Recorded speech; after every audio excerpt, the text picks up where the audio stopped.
Selamat malam, Ibu Bapak, teman-teman sekalian. Pada malam hari ini kita akan melanjutkan pembahasan dari kitab Bilangan ya, bab 20. Pada malam hari ini kita ada kedatangan tamu pembicara, yaitu Frater Revi. Dia akan menyusul sebentar lagi ya. Nah, sebelum pembahasan kitab suci ini kita mulai, biasa kita awali dengan doa. Dalam nama Bapa dan Putra dan Roh Kudus. Amin.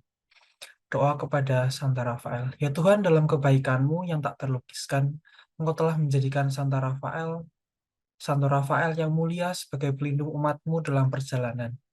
Dengan rendah hati kami mohon kepadamu, agar kami dapat dituntun di jalan keselamatan dan memperoleh pertolongannya saat jiwa kami dalam bahaya. Demi Yesus Kristus, Tuhan kami. Amin. Kemuliaan kepada Bapa dan Putra dan Roh Kudus, seperti pada permulaan, sekarang, selalu, dan sepanjang segala abad. Amin. Dalam nama Bapa dan Putra dan Roh Kudus. Amin. Kita mulai dari Katekismus Gereja Katolik 159. Iman dan akal budi. Iman dan ilmu pengetahuan, meskipun iman itu melebihi akal budi, namun tidak pernah bisa. Ada satu pertentangan yang sesungguhnya antara iman dan akal budi.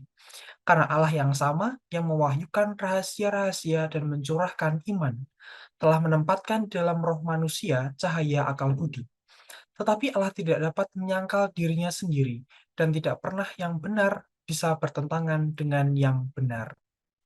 Maka dari itu, penyelidikan metodis di semua bidang ilmu, bila dijalankan dengan sungguh ilmiah dan menurut kaidah-kaidah kesusilaan, tidak akan pernah sungguh bertentangan dengan iman, karena hal-hal profan dan pokok-pokok iman berasal dari Allah yang sama. Bahkan barang siapa dengan rendah hati dan dengan tabah berusaha menyelidiki rahasia-rahasia alam, kendati tanpa disadari pun, ia bagaikan dituntun oleh tangan Allah yang melestarikan segala sesuatu dan menjadikannya sebagaimana adanya.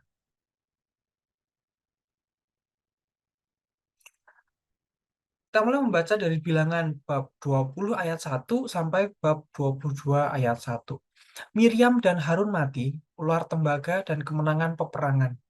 Kemudian sampailah orang Israel, yakni segenap umat itu, kepada dalam bulan pertama, lalu tinggallah bangsa itu di Kades. Matilah Miriam di situ dan dikuburkan di situ. Pada suatu kali, ketika tidak ada air bagi umat itu, berkumpullah mereka mengurumuni Musa, dan bertengkarlah bangsa itu dengan Musa. Katanya, sekiranya kami mati binasa pada waktu saudara-saudara kami mati binasa di hadapan Tuhan, mengapa kamu membawa jemaah Tuhan ke padang gurun ini, supaya kami dan ternak kami mati di situ? Mengapa kamu memimpin kami keluar dari Mesir untuk membawa kami ke tempat celaka ini, yang bukan tempat menabur, tanpa pohon ara, anggur, dan delima, bahkan air minum pun tidak ada? Maka pergilah Musa dan Harun dari umat itu ke pintu kemah pertemuan, lalu sujud. Kemudian tampaklah kemuliaan Tuhan kepada mereka. Tuhan berfirman kepada Musa, ambillah tongkatmu itu dan engkau dan Harun, kakakmu, harus menyuruh umat itu berkumpul. Katakanlah di depan mata mereka kepada bukit batu itu supaya diberi airnya. Demikianlah engkau mengeluarkan air dari bukit batu itu bagi mereka dan memberi minum umat itu serta ternaknya. Lalu Musa mengambil tongkat itu dari hadapan Tuhan seperti yang diperintahkannya kepadanya. Ketika Musa dan Harun telah mengumpulkan jemaah itu di depan bukit batu itu, berkatalah ia kepada mereka, Dengarlah kepadaku, hai orang-orang durhaka, apakah kami harus mengeluarkan air bagimu dari bukit batu ini? Sesudah itu Musa mengangkat tangannya lalu memukul bukit batu itu dengan tongkatnya 2 kali. Maka keluarlah banyak air sehingga umat itu dan ternak mereka dapat minum. Tetapi Tuhan berfirman kepada Musa dan Harun, karena kamu tidak percaya kepadaku dan tidak menghormati kekudusanku di depan mata orang Israel, itulah sebabnya kamu tidak akan membawa jemaah ini masuk ke negeri yang akan kuberikan kepada mereka. Itulah mata air Meriba, tempat orang Israel bertengkar dengan Tuhan dan ia menunjukkan kekudusannya di antara mereka. Kemudian Musa mengirim utusan dari Kades kepada Raja Edom dengan pesan, "Beginilah perkataan saudaramu Israel. Engkau tahu segala kesusahan yang telah menimpa kami, bahwa nenek moyang kami pergi ke Mesir. Dan kami lama diam di Mesir, dan kami dan nenek moyang kami diperlakukan dengan jahat oleh orang Mesir.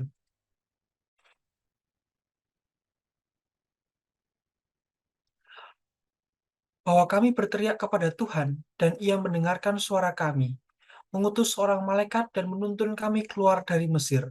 Sekarang ini kami ada di Kades, sebuah kota di tepi perbatasanmu. Izinkanlah kiranya kami melalui negerimu. Kami tidak akan berjalan melalui ladang-ladang dan kebun-kebun anggurmu, dan kami tidak akan minum air sumurmu. Jalan besar saja akan kami jalani dengan tidak menyimpang ke kanan atau ke kiri, sampai kami melalui batas daerahmu. Tetapi orang Edom berkata kepada mereka, "Tidak boleh kamu melalui daerah kami. Nanti kami keluar menjumpai kamu dengan pedang." Lalu berkatalah orang Israel kepadanya, "Kami akan berjalan melalui jalan raya, dan jika kami dan ternak kami minum airmu, maka kami akan membayar uangnya, asal kami diizinkan lalu dengan berjalan kaki. Hanya itu saja." Tetapi jawab mereka, "Tidak boleh kamu lalu." Maka keluarlah orang Edom menghadapi mereka dengan banyak rakyatnya dan dengan tentara yang kuat. Ketika orang Edom tidak mau mengizinkan orang Israel lalu dari daerahnya, maka orang Israel menyimpang meninggalkannya. Setelah mereka berangkat dari Kades, sampailah segenap umat Israel ke Gunung Hor. Lalu berkatalah Tuhan kepada Musa dan Harun dekat Gunung Hor, di perbatasan tanah Edom. Harun akan dikumpulkan kepada kaum leluhurnya, sebab ia tidak akan masuk ke negeri yang kuberikan kepada orang Israel. Karena kamu berdua telah mendurhaka kepada tetahku dekat mata air Meriba. Panggillah Harun dan Eleazar anaknya, dan bawalah mereka naik ke Gunung Hor. Tanggalkanlah pakaian Harun dan kenakanlah itu kepada Eleazar anaknya. Kemudian Harun akan dikumpulkan kepada kaum leluhurnya dan mati di sana. Lalu Musa melakukan seperti yang diperintahkan Tuhan. Mereka naik ke Gunung Hor, sedang segenap umat itu memandangnya. Musa menanggalkan pakaian Harun dan mengenakannya kepada Eleazar anaknya. Lalu matilah Harun di puncak gunung itu. Kemudian Musa dengan Eleazar turun dari gunung itu. Ketika segenap umat itu melihat bahwa Harun telah mati, maka seluruh orang Israel menangisi Harun 30 hari lamanya. Raja negeri Arad, orang Kanaan yang tinggal di tanah Negeb, mendengar bahwa Israel datang dari jalan Atarim, lalu ia berperang melawan Israel dan diangkutnya beberapa orang tawanan daripada mereka. Maka bernazarlah orang Israel kepada Tuhan, katanya, "Jika engkau serahkan bangsa ini sama sekali ke dalam tangan kami akan menumpas kota-kota mereka sampai binasa." Tuhan mendengarkan permintaan orang Israel, lalu menyerahkan orang Kanaan itu. Kemudian orang-orang itu dan kota-kotanya ditumpas sampai binasa. Itulah sebabnya tempat itu dinamai Horma. Setelah mereka berangkat dari Gunung Hor, berjalan ke arah Laut Tebrau untuk mengelilingi tanah Edom, maka bangsa itu tidak dapat lagi menahan hati di tengah jalan. Lalu mereka berkata-kata melawan Allah dan Musa, "Mengapa kamu memimpin kami keluar dari Mesir, supaya kami mati di padang gurun ini? Sebab di sini tidak ada roti dan tidak ada air, dan akan makanan hambar ini kami telah muak." Lalu Tuhan menyuruh ular-ular tedung ke antara bangsa itu, yang memagut mereka sehingga banyak dari orang Israel yang mati. Kemudian datanglah bangsa itu mendapatkan Musa dan berkata, "Kami telah berdosa, sebab kami berkata-kata melawan Tuhan dan engkau. Berdoalah kepada Tuhan supaya dijauhkannya ular-ular ini daripada kami." Lalu Musa berdoa untuk bangsa itu. Maka berfirmanlah Tuhan kepada Musa, "Buatlah ular tedung dan taruhlah itu pada sebuah tiang. Maka setiap orang yang terpagut, jika ia melihatnya, akan tetap hidup." Lalu Musa membuat ular tembaga dan menaruhnya pada sebuah tiang. Maka jika seseorang dipakut ular dan ia memandang kepada ular tembaga itu, tetaplah ia hidup. Kemudian berangkatlah orang Israel lalu berkemah di Obot. Berangkatlah mereka dari Obot lalu berkemah dekat di Abarim, di padang gurun yang di sebelah timur Moab. Dari situ berangkatlah mereka lalu berkemah di lembah Zered. Dari situ berangkatlah mereka, lalu berkemah di seberang sungai Arnon, yang di padang gurun dan yang keluar dari daerah orang Amori. Sebab sungai Arnon ialah batas Moab di antara orang Moab dan orang Amori. Itulah sebabnya dikatakan dalam kitab peperangan Tuhan, Waheb di Sufa dan lembah-lembah ke sungai Arnon. Dan lereng lembah-lembah, lereng itu terbentang ke tempat di mana terletak kota Ar dan bersandar pada batas daerah Moab. Dari sana mereka ke Ber. Inilah sumur di mana Tuhan berfirman kepada Musa, kumpulkanlah bangsa itu, maka aku akan memberikan air kepada mereka. Pada waktu itu orang Israel menyanyikan nyanyian ini. Berbual-bualah, hai sumur, mari kita bernyanyi-nyanyi berbalas-balasan, karena sumur yang digali oleh raja-raja, yang dikorek oleh kaum bangsawan di antara bangsa itu dengan tongkat-tongkat kerajaan, dengan tongkat-tongkat mereka, dan dari padang gurun mereka ke Matana, dari Matana ke Nahaliel, dari Nahaliel ke Bamot, dari Bamot ke lembah yang di daerah Moab, dekat puncak gunung Pisga yang menghadap padang belantara.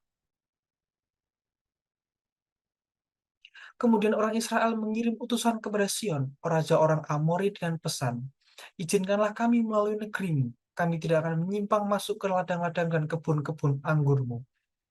Kami tidak akan minum air sumurmu, di jalan besar saja kami akan berjalan, sampai kami melalui batas daerahmu. Tapi Sihon tidak mengizinkan orang Israel berjalan melalui daerahnya, bahkan ia mengumpulkan seluruh laskarnya, lalu keluar ke padang gurun menghadapi orang Israel. Dan sesampainya di Yahas berperanglah ia melawan orang Israel. Tapi orang Israel mengalahkan dia dengan mata pedang dan menduduki negerinya dari sungai Arnon sampai ke sungai Yapok, sampai kepada Bani Amon, sebab batas daerah Bani Amon itu kuat. Dan orang Israel merebut segala kota itu. Lalu menetaplah mereka di segala kota orang Amori, di Heshbon dan segala anak kotanya. Sebab Heshbon ialah kota kediaman Sion, raja orang Amori. Raja ini tadinya berperang melawan raja Moab yang lalu dan merebut dari tangannya seluruh negerinya sampai ke sungai Arnon. Itulah sebabnya penyair-penyair berkata, datanglah ke Heshbon, baiklah dibangun dan baiklah diperkuat kota kediaman Sion itu. Sebab api keluar dari Heshbon, nyala dari kota kediaman Sihon yang memakan habis Ar Moab, yang berkuasa atas bukit-bukit di sepanjang sungai Arnon. Celakalah engkau ya Moab, binasa engkau ya bangsa Kamos, yang membuat anak-anaknya lelaki menjadi orang-orang pelarian, dan anak-anaknya perempuan menjadi tawanan kepada Sion, raja orang Amori. Kita telah menembaki mereka, Hesibon binasa sampai ke Dibon, dan kita menanduskannya sampai ke Novah yang terbentang sampai ke Medeba. Demikianlah orang Israel diam di negeri orang Amori, setelah Musa menyuruh orang mengintai kota Yeser. Mereka merebut segala anak kota Yeser dan menghalau orang-orang Amori yang ada di situ. Kemudian berpalinglah mereka dan maju ke arah Basan. Lalu Og, Raja Basan, beserta segala rakyatnya maju ke Edrei, menjumpai mereka untuk berperang. Lalu tapi Tuhan berfirman kepada Musa, janganlah takut kepadanya, sebab aku menyerahkan dia dengan seluruh rakyatnya dan negerinya ke dalam tanganmu, dan haruslah kau lakukan kepadanya seperti yang kau lakukan kepada Sihon, raja orang Amori yang diam di Hesibon. Maka mereka mengalahkan dia dan anak-anaknya dan seluruh rakyatnya, sehingga seorang pun dari mereka tidak ada yang dibiarkan terlepas. Lalu mereka menduduki negerinya. Kemudian berangkatlah orang Israel dan berkemah di dataran Moab, di daerah seberang sungai Yordan dekat Yeriko. Demikianlah sabda Tuhan. Syukur pada Allah. Kita bilangan, kita masuk dalam suatu babak baru, chapter baru dalam kitab bilangan, yaitu di bab 20 dan 21 dalam perjalanan. Orang-orang bersungut-sungut meminta air dan Harun mati dan kemudian ada peristiwa ular tembaga dan juga kemenangan dalam peperangan. Sebelum nanti setelah ini kita akan bahas tentang Bileam, Raja Moab, dan lain-lainnya. Bangsa Israel sekarang sudah berjalan, gitu ya. Sekarang dia berada di dataran Moab, dan sekarang itu bernama Transyordan atau Yordania. Dia sudah maju, gitu, dia sudah progres.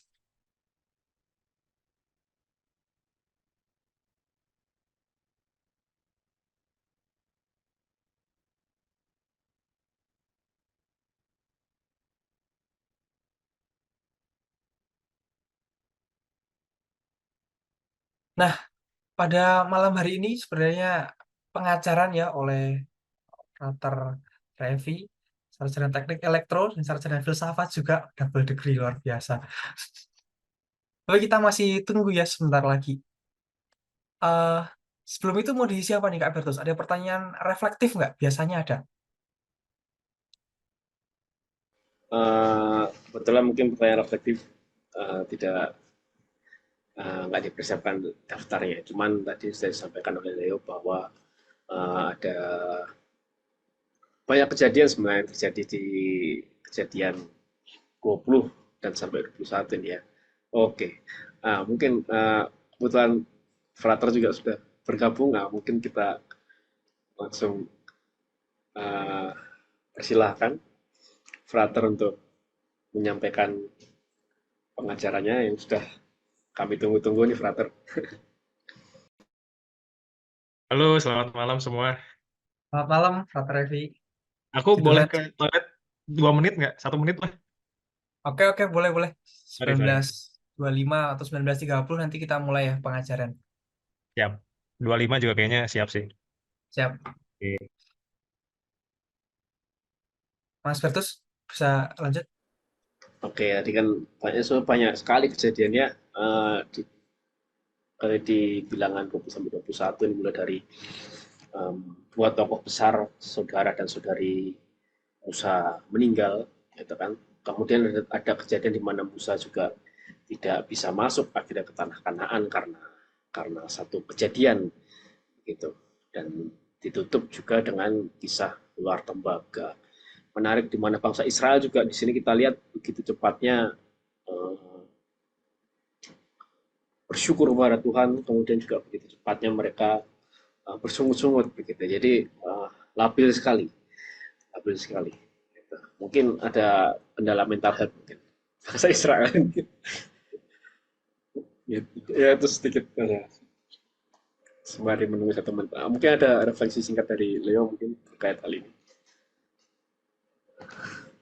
Iya, kalau kalau dari aku sih eh, satu satu apa ya kejadian ya. Ketika saya membaca di kitab Bilangan yang 20 itu kan diceritakan bahwa Musa tuh akhirnya pukul air 2 kali gitu ya. Disuruhnya untuk mengatakan terus kemudian dia pukul tuh sampai 2 kali. Nah itu kan gara-gara mungkin dia saking sebelnya sama bangsa Israel dipukul lah itu gunung batu. Nah mungkin nanti sharing lebih lebih apa ya lebih lengkap itu di akhir bahwa kadangkali memang suka tidak suka lingkungan itu akhirnya membentuk kita untuk membuat keputusan-keputusan yang entah di luar nalar atau tidak dalam keadaan kesadaran penuh begitu ya sehingga merugikan mana-mana gitu. Tapi itu adalah kejadian yang terus saya bawa dalam refleksi terutama akhir-akhir ini dalam pekerjaan dalam relasi dengan keluarga gitu ya dengan teman-teman juga. Begitu sih Kak Bertus. Mungkin nanti di akhir nanti ya kalau masih ada waktu barangkali sharing yang lebih lebih realnya lah dari saya. Oke, Frater Revi sudah siap? Ya, oke, siap. Selamat malam semuanya, teman-teman Hope. Saya pertama-tama minta maaf dulu ya. Jadi sudah dijadwalkan jam 7 gitu di kalender saya. Terus eh, tadi pagi itu ada permintaan untuk apa, darurat dia harus ikut rapat DPP dulu sebentar sampai jam 7.15-an tadi. Sudah selesai langsung lari lagi ke sini. Oke, ya mudah-mudahan nanti tidak mengurangi antusiasme teman-teman untuk em, belajar kitab suci hari ini. Ya, hari ini saya dihubungi Joshua untuk bersama-sama dengan teman-teman mencoba untuk menggali kitab Bilangan bab 20 sampai 22 ayat 1 gitu ya. Eh, Tadi saya lihat sudah dibahas sedikit gitu ya oleh eh, teman-teman tadi. Ya pasti juga sudah pada baca gitu ya sebetulnya ya, kemungkinan besar gitu ya teman-teman. eh Sebetulnya ini peristiwa-peristiwa yang lumayan rada terkenal beberapa gitu ya. Misalnya yang di bagian pertama ini nih yang 20 ayat 1 sampai 13 nih, ini kisah yang lumayan terkenal ya, terutama yang di Meriba ini. Si Musa mukul tong ke batu itu ya, itu lumayan terkenal ya. Lalu mungkin yang juga terkenal itu yang ini nih, yang ular tembaga ya. Ini juga kisah yang lumayan terkenal. Juga mungkin ini kisah melawan Sihon dan Og ini ya. Ini juga lumayan terkenal karena beberapa kali disebutkan di kitab-kitab yang lain. Salah satunya di kitab Mazmur. Kalau misalnya ada yang sering mendoakan brevir secara rutin, ofisi harian itu ya, maka pasti sudah tidak asing dengan nama Sihon, raja bangsa Amori, dan Og, raja negeri Basan ini ya. Karena beberapa kali disebutkan di beberapa Mazmur. Nah, kita langsung coba dalami satu-satu. Eh, nah, jadi mungkin sedikit overview dulu secara keseluruhan. Eh, kita kan sudah sampai di kitab Bilangan ya. Awal dari perjalanan bangsa Israel keluar dari Mesir itu kan eh, berada di kitab Keluaran gitu kan ya. Lalu kemudian lanjut di kitab Imamat gitu. Tapi di kitab Imamat ini kebanyakan kan isinya bukan menceritakan perjalanannya, tapi lebih menceritakan waktu itu saya pernah mengisi juga di bagian pentahbisan imam itu ya. Lebih banyak menceritakan soal SOP gitu kan, SOP, liturgi gitu ya, prosedur dan seterusnya.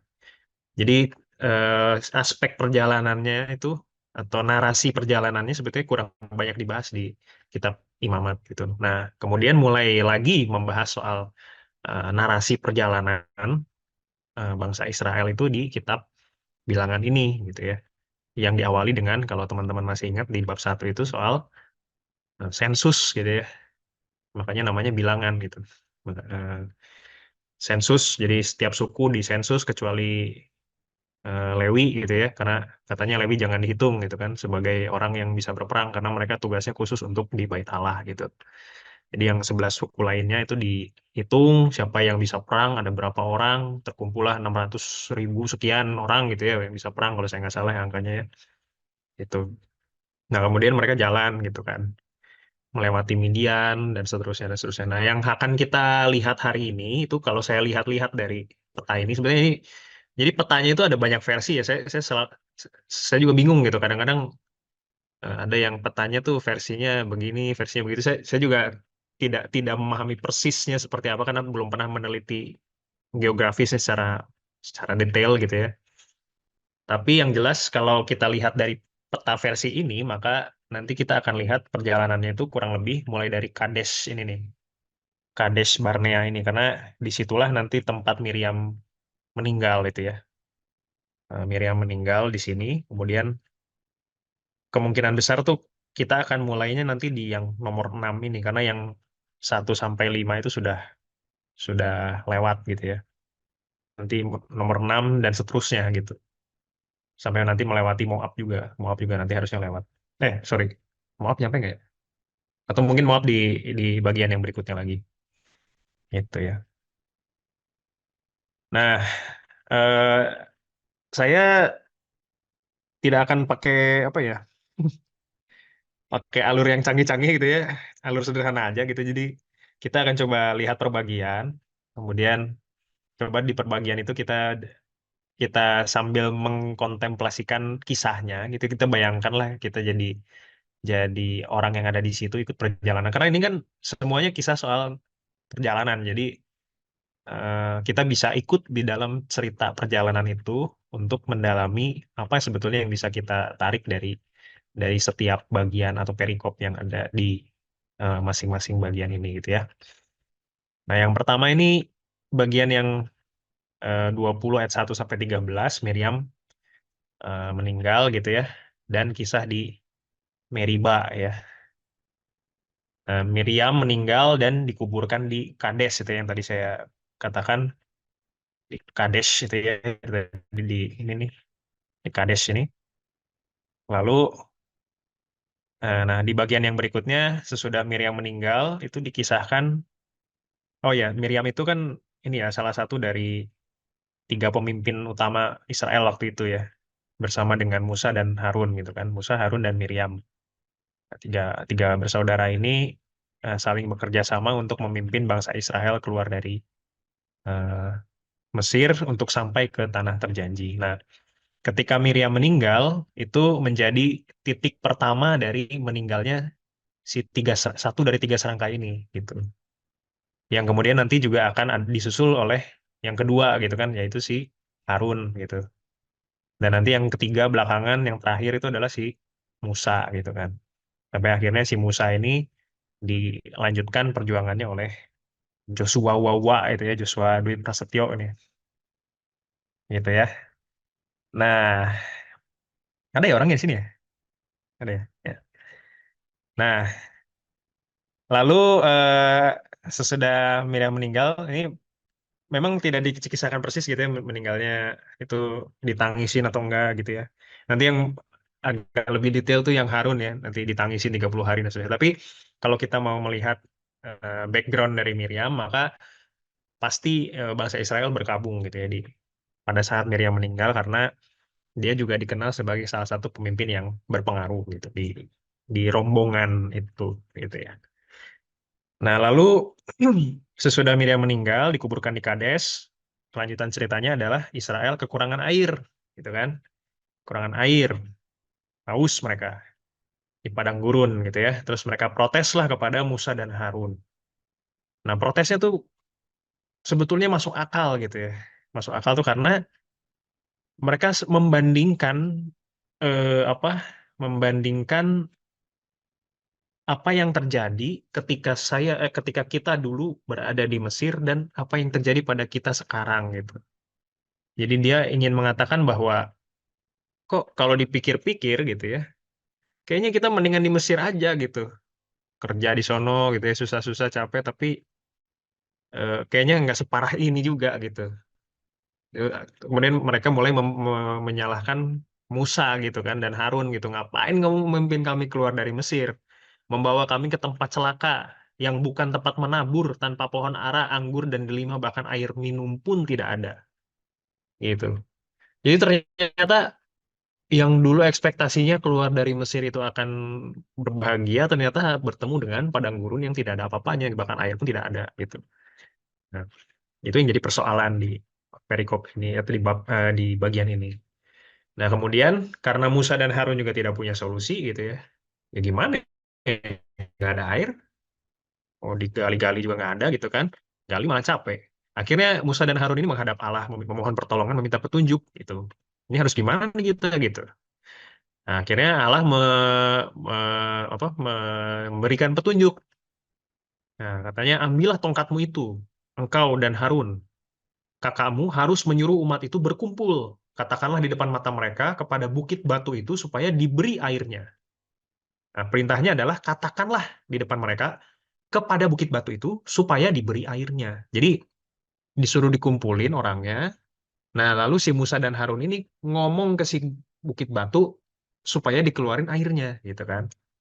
Nah, demikianlah engkau mengeluarkan air dari bukit batu itu bagi mereka dan memberi minum umat itu serta ternaknya, gitu kan. Ini ada di ayat 8. Nah, lalu Musa melakukan apa yang diperintahkan di awal-awal ini. Ambillah tongkatmu, benar dia mengambil tongkatnya dan mengumpulkan jemaat, benar. Sampai situ dia benar gitu ya, SOP-nya. Tapi gitu, yang salah adalah di langkah yang berikutnya. Dia ngomong ini kepada orang Israel, dengarlah kepadaku, hai orang-orang durhaka, apakah kami harus mengeluarkan air bagimu dari bukit batu ini? Gitu. Sesudah itu Musa mengangkat tangannya, lalu memukul bukit batu itu dengan tongkatnya 2 kali. Maka keluarlah banyak air, sehingga umat itu dan ternak mereka dapat minum. Nah, ini tadi kan sekali lagi ini instruksinya adalah katakanlah di depan mata mereka kepada bukit batu itu supaya diberi airnya. Jadi bukan instruksinya itu bukan disuruh mukul-mukul tongkat gitu kan 2 kali bahkan itu. Nah memang sih produknya sih sama gitu ya. Produknya mah sama keluar air banyak bahkan gitu ya sehingga umat itu dan ternak mereka dapat minum betul. Ini sesuai dengan apa yang sudah dikatakan oleh Allah bahwa supaya mereka bisa minum dan ternaknya juga bisa minum. Tapi yang menjadi kurang tepat adalah proses di dalamnya gitu. Yang harusnya cuma ngomong aja, malah ini dipukul-pukul gunungnya apa bukit batunya itu gitu. Nah, ini kemudian dikatakan dosa. Ini saya kasih kutip lah ya. Dosa gitu, maksudnya dosa itu salah lah gitu ya. Ini tuh salah gitu. Tidak sesuai dengan perintah Allah, maka konsekuensinya Musa dan Harun tidak akan mengantarkan bangsa Israel sampai tanah terjadi gitu.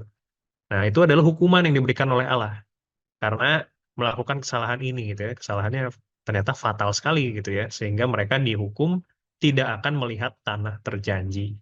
Tidak akan mengantarkan bangsa Israel sampai tanah terjanji. Nah, pertanyaannya adalah kenapa itu dosa? Gitu kan. Kenapa jadi persoalan? Nah, ada dua sekurang-kurangnya yang menurut para penafsir itu bisa menjadi dasar mengapa Allah menurunkan hukuman bagi mereka. Yang pertama adalah tadi yang saya bilang di awal, perintahnya adalah katakanlah, gitu kan? Tapi faktanya Musa memukul bukit batu dengan tongkatnya, bahkan dipukulnya 2 kali. Itu yang pertama, gitu ya. Nah, yang kedua adalah menurut para penafsir, Musa tidak menjaga martabat Allah di hadapan bangsa Israel, gitu. Emosi dia ngatain Israel sebagai orang-orang durhaka gitu kan. Emang benar mungkin ya, tapi dia harusnya bisa menjaga emosinya gitu.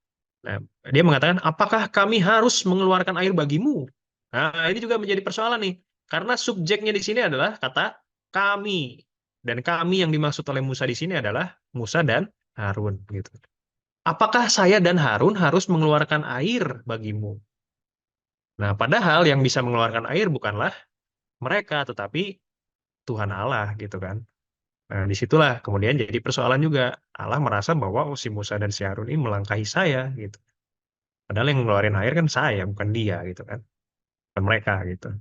Nah, ini kurang kurang lebih dua hal yang bisa menjadi dasar kenapa Musa dan Harun dinyatakan bersalah gitu ya, bikin kesalahan gitu dan harus menerima hukuman. Nah, lalu dari bagian ini kemudian kita bisa menarik inspirasi. Maka saya pikir yang terpenting dari obrolan kita gitu ya, ini adalah bagian ini gitu ya, tawaran inspirasinya untuk kehidupan kita yang relevan tuh apa gitu kan. Nah, yang pertama yang bisa menjadi tawaran adalah ternyata Allah itu adalah sang pemilik dan penyelenggara gitu. Bahwa segala sesuatu itu ternyata dimiliki dan diselenggarakan oleh Allah yang omnipoten, yang maha kuasa itu gitu kan. Jadi bukan karena jasa Musa, bukan karena jasa Harun, bukan karena jasa Joshua gitu kan, bukan karena jasa siapapun. Hidup ini atau hidup kita atau negara kita atau bangsa kita mungkin atau keluarga kita itu bisa menjadi baik gitu. Tetapi karena semata-mata kemurahan hati Allah yang mewujud di dalam banyak hal dalam kehidupan kita. Itu termasuk hari ini kalau kita masih bisa bangun juga itu karena kebaikan dan kemurahan hati Allah, bukan karena kehebatan kita sendiri. Gitu. Setiap kesempatan yang diberikan kepada kita itu adalah anugerah. Termasuk saya bisa ngomong begini, masih sehat-sehat dan bisa duduk dan bisa berjumpa dengan teman-teman juga karena kemurahan hati Allah. Itu yang kemudian menjadi poin pertama gitu yang bisa menjadi tawaran inspirasi dari kisah di Meriba. Kemudian yang kedua adalah soal pengendalian diri, karena tadi kita melihat bahwa Musa kan kehilangan kendali gitu ya atas dirinya gitu, dia emosi ngatain Israel gitu ya. Nah, ini juga menjadi salah satu poin yang kita bisa ambil inspirasinya gitu kan, bahwa pengendalian diri adalah sesuatu yang ternyata oleh Allah itu sangat menjadi salah satu keutamaan gitu, yang perlu kita sama-sama latih dalam kehidupan kita, bisa mengendalikan diri sendiri. Nah, selesai ya urusan Meriba, supaya kita bisa lanjut ke bagian berikutnya. Nanti kalau teman-teman ada yang mau menambahkan gitu ya, bisa ya, sangat-sangat mungkin karena ini eh, pembahasan atau pengajaran atau apapun itu ya dari saya ini pasti masih banyak kurangnya gitu ya. Silakan ditambahkan dan teman-teman pasti udah biasa ya, terbiasa baca kitab suci dan terbiasa baca komentar-komentar gitu, para ahli gitu ya untuk kitab atau teks-teks ini. Lalu bagian berikutnya ini 20 ayat 14 sampai 21, yaitu kalau kita lihat di teks itu bicara soal penolakan Raja Edom gitu ya. Nah, apa sih kisahnya gitu ya? Kita overview sedikit ya. Jadi sesudah tadi urusan di Meriba itu ya, cerita berikutnya adalah Israel itu mau melanjutkan perjalanan gitu kan. Nah, cuman perjalanannya itu dia harus ngelewatin satu daerah milik Edom gitu kan, milik bangsa Edom. Kalau saya nggak salah itu sebuah bangsa ya, kalau saya nggak salah ya. Nah, milik milik si Edom ini gitu kan.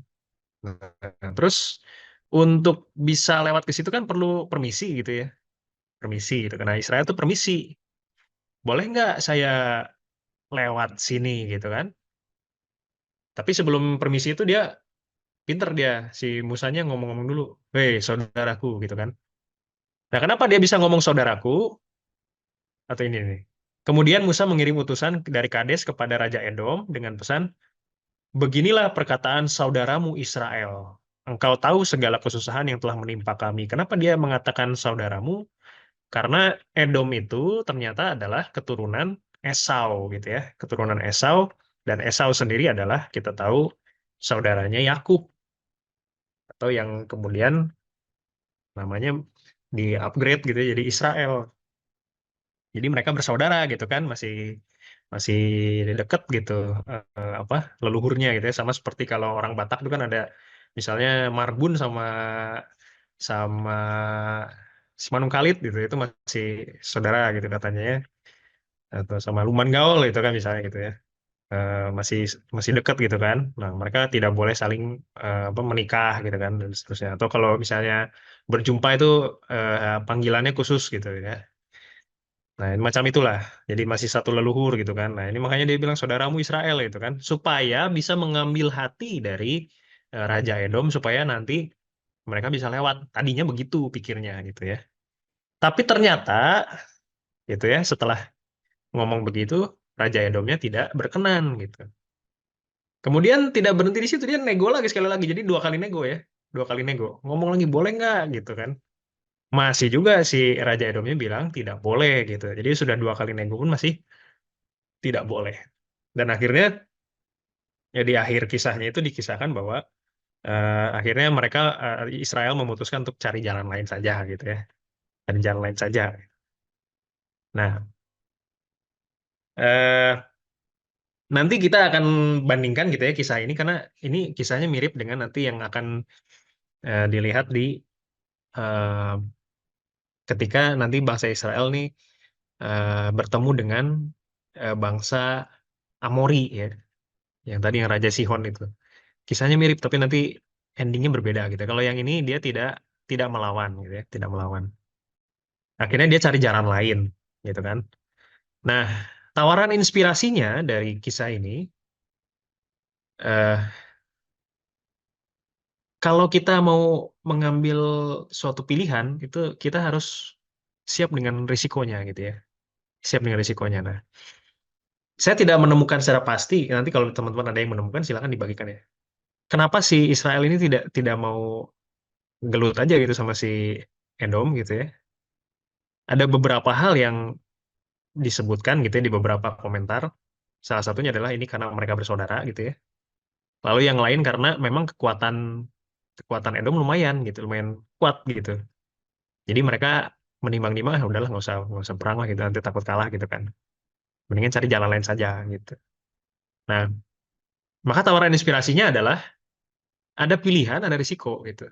Jadi kalau mau memilih berperang ya berarti kudu siap habis gitu kan ya, siap kalah gitu kan, siap menang tapi siap kalah juga gitu kan. Tapi kalau mau memilih lewat jalan lain ya berarti kudu rada muter kan gitu ya, kudu rada muter gitu kan dan rada capek gitu.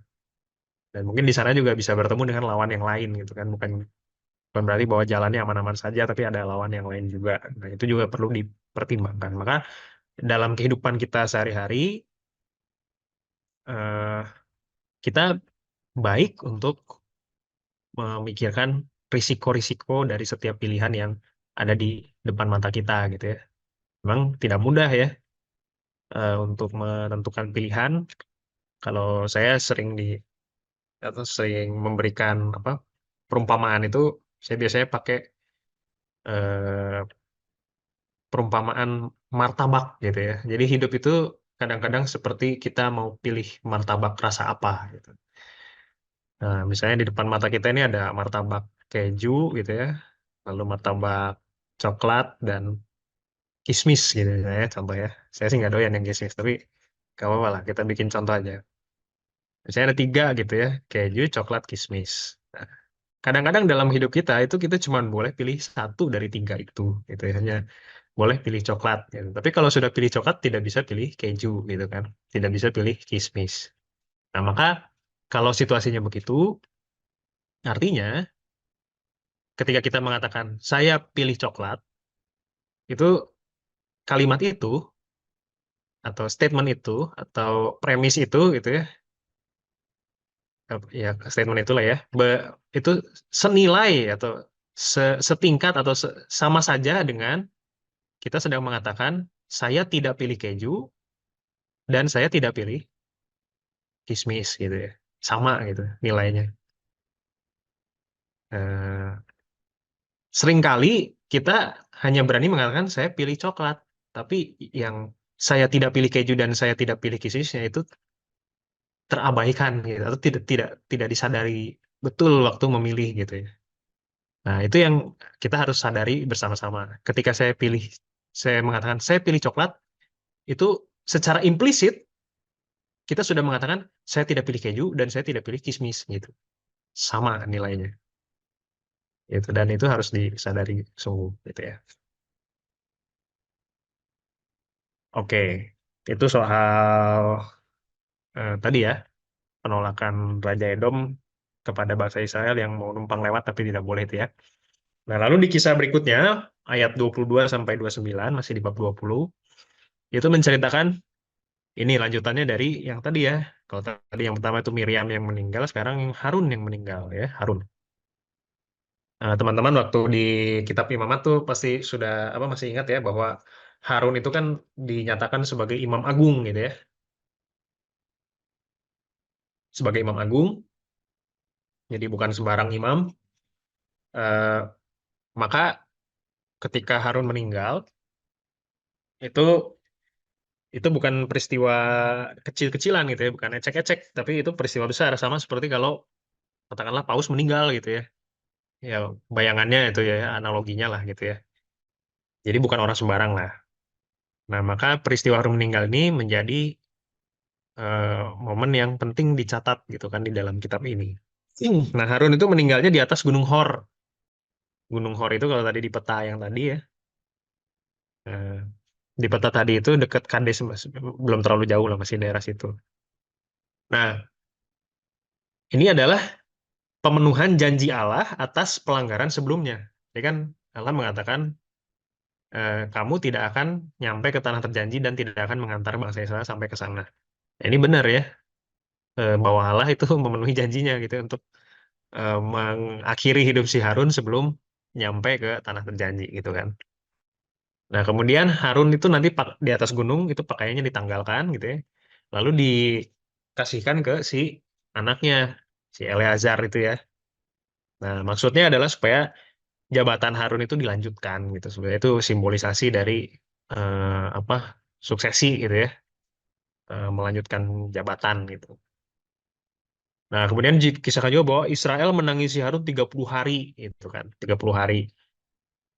Ya, mungkin kita juga tidak tahu ya apakah sungguh 30 hari atau tidak, tapi secara simbolik ya ingin mengatakan bahwa Israel berduka gitu ya. Israel berduka, bendera setengah tiang lah kalau zaman kita sekarang mungkin ya. Eh, dan ini kisah meninggalnya Harun itu adalah teaser dari kisah meninggalnya Musa nanti. Kalau nggak salah kita pulangan, bener ya? Kita pulangan. Nanti Musa itu kan meninggal. Kenapa menjadi teaser? Karena mirip-mirip ceritanya. Jadi sebetulnya apa? Dua orang ini tuh sama-sama meninggal di atas gunung gitu kan. Atas gunung. Terus juga sama-sama nanti ditangisi gitu oleh bangsa Israel. Kalau nggak salah Musa juga 30 hari juga kalau saya nggak salah gitu. Jadi eh, dua kisah yang mirip gitu kan. Dan makanya si kisah meninggalnya Harun ini jadi teaser untuk nanti Musa juga kurang lebih nanti meninggalnya gitu caranya gitu ya. Nah, lalu dari kisah itu apa tawaran inspirasinya? Nah, yang bisa kita ambil adalah ini ya, Allah itu konsisten gitu. Konsisten tuh dalam arti benar kalau Allah bilang bahwa kamu tidak akan nyampe itu benar gitu. Dia akan memenuhi memenuhi apa yang diomongkannya gitu ya. Jadi omongan Tuhan itu tidak akan selalu bisa dipegang, baik yang kita anggap suka maupun yang dianggap duka gitu. Gitu. Artinya bahwa jangan sampai ya dari pelajaran ini kita menarik bahwa jangan sampai kita apa ya underestimate statement Allah gitu. Jangan sampai. Kalau Allah memang punya kehendak A, ya jangan sampai kita mengunderestimate bahwa nggak apa-apa lah nanti Allah tidak akan marah sama sama saya, Allah itu baik gitu. Nggak. Nah itu bentuk bentuk sebentuk godaan si jahat yang berbahaya ya. Kita jadi tidak tegas gitu kan. Itu mirip dengan apa yang terjadi pada Adam dan Hawa gitu ya. Nggak apa-apa lah, Allah tidak akan marah gitu kan. Padahal tidak ya, Allah marah betul ya karena udah dikasih tahu perintahnya kan jelas jangan makan buah itu kan gitu selesai. Malah dimakan gitu kan. Itu kan simpel tapi sebetulnya itu terjadi dalam diri kita gitu ya. Ya, kita sering jatuh dalam hal-hal yang sederhana gitu. Kalau kata seorang imam yang pernah membimbing saya waktu retret, eh, kamu jangan apa ya, jangan mengira bahwa kita itu akan jatuh karena batu yang besar gitu. Karena batu yang besar itu tidak akan menjatuhkan kita. Paling kita kejeduk aja gitu kan. Kalau batunya besar kita kejeduk. Tapi yang akan menjatuhkan kita adalah batu yang kecil. Seperti kerikil-kerikil kecil itu yang akan bikin kita jatuh. Kalau kita naik motor gitu ya, yang bikin kita ah, apa itu tuh? Ya jatuh gitu ya. Tisoledat gitu ya, bahasa Sundanya mah. Yang bikin kita tisoledat itu bukan bukan batu besar, ya. Batu besar itu kelihatan ya dari jauh, kecuali kalau gelap gitu kan. Pastilah kita kemungkinan besar bisa ngerem lah ya. Tapi kalau batunya kerikil itu orang tidak akan mengira bahwa kita akan jatuh gitu di kerikil itu gitu kan, atau di pasir-pasir yang licin itu gitu kan. Orang tidak akan expect bahwa tiba-tiba kita glosor aja gitu kan. Nah itu hal-hal semacam itu yang justru kita perlu waspadai gitu, ya, hal-hal yang kecil. Karena Allah itu selalu konsisten sampai ke hal-hal yang kecil gitu. Nah tadi Musa itu kan simpel sekali ya.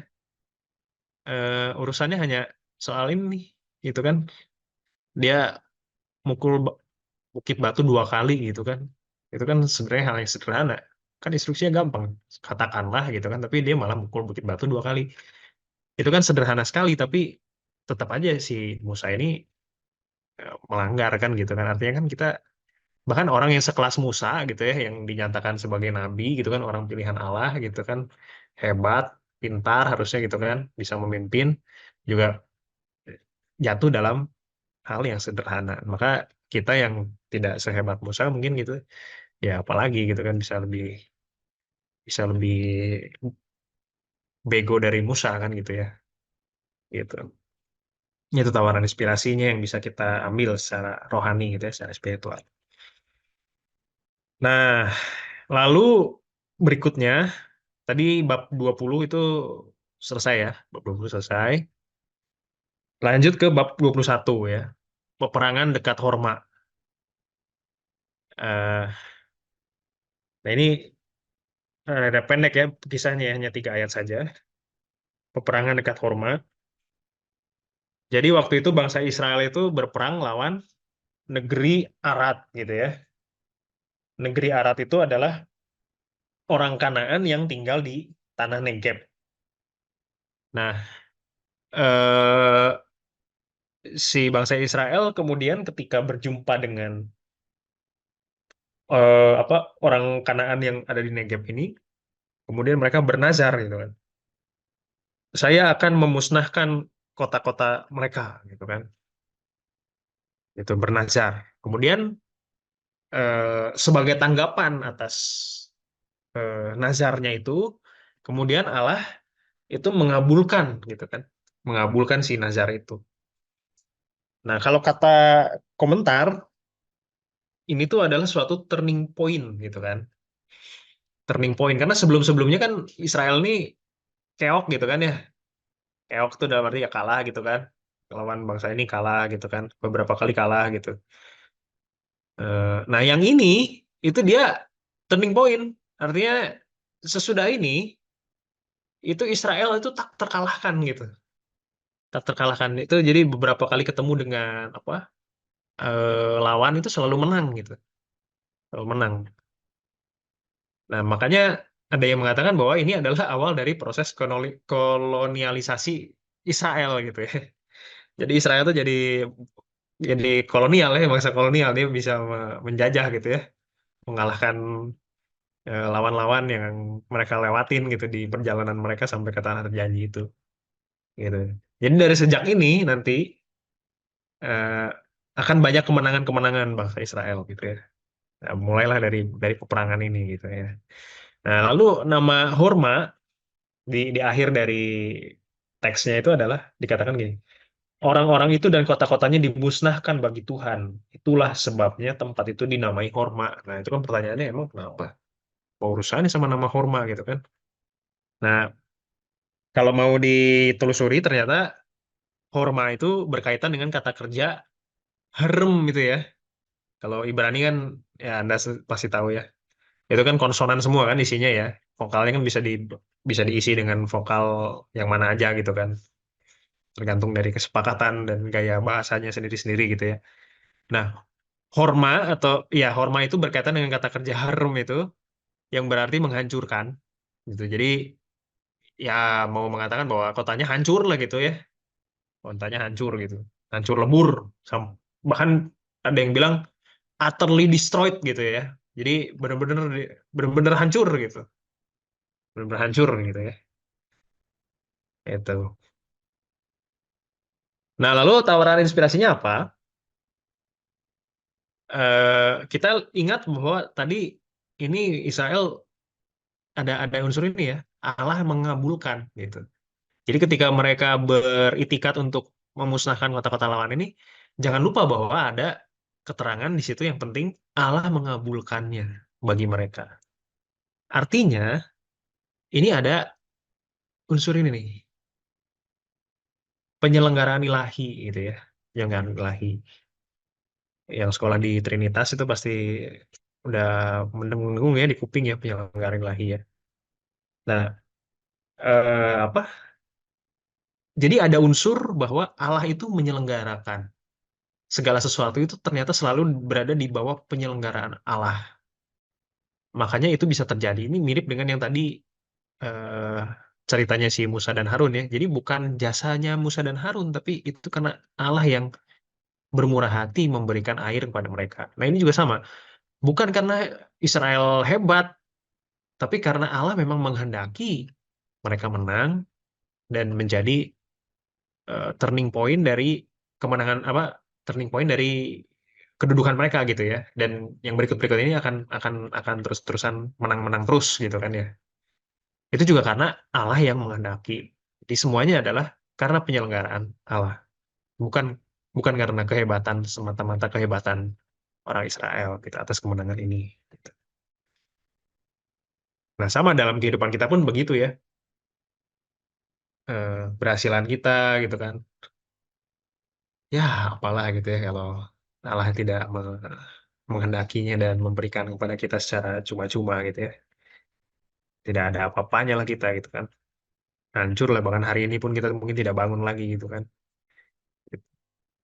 Itu yang biasanya kalau kalau saya pribadi itu menjadi menjadi cara saya untuk kalau saya sudah mulai merasa suntuk gitu ya dan lelah dengan kehidupan dunia tipu-tipu ini, saya akan mulai berpikir atau menyadari bahwa wah bahkan hari ini pun saya masih bisa bangun itu adalah suatu keajaiban gitu kan, miracle gitu, mujizat gitu. Dan apa? Dan biasanya saya mulai, saya akan kemudian akan mengatakan kepada diri saya sendiri, bahwa tujuan hidup saya hari ini adalah saya bisa eh, menyelesaikan tugas-tugas saya dengan baik gitu ya, tidak harus sempurna gitu kan. Nanti malam saya bisa tidur dan berbaring dengan santai sambil membaca atau mendengarkan lagu gitu, dan bisa tidur nyenyak. Itu tujuan hidup saya hari ini. Dan kalau itu terpenuhi, saya bahagia gitu kan. Oh, ternyata saya tidak perlu bahagia dengan cara yang aneh-aneh, saya bisa bahagia dengan cara-cara yang sederhana. Nah, itu kan menjadi menjadi apa ya? Menjadi sukacita yang ternyata tidak harus dicari kemana-mana gitu ya. Selalu ada saja gitu kan sukacita yang bisa kita rasakan hari ini gitu kan. Ternyata Allah yang memberikan kepada kita secara cuma-cuma dengan kemurahan hatinya gitu. Lanjut, bab 21 ayat 4 sampai 9. Ini yang tadi saya katakan salah satu kisah yang terkenal juga gitu ya, tentang ular tembaga ya. Nah, yang saya masih rada penasaran tuh adalah kalau di bahasa Inggris itu kan dia pakainya katanya bronze ya. Bronze itu kalau saya nggak salah kan kalau ditranslate tuh jadi perunggu ya. Tapi kenapa pakai kata tembaga ya? Padahal bronze dan tembaga itu kan dua unsur yang berbeda ya. Kalau tembaga itu kan unsur murni ya, unsur Cu ya.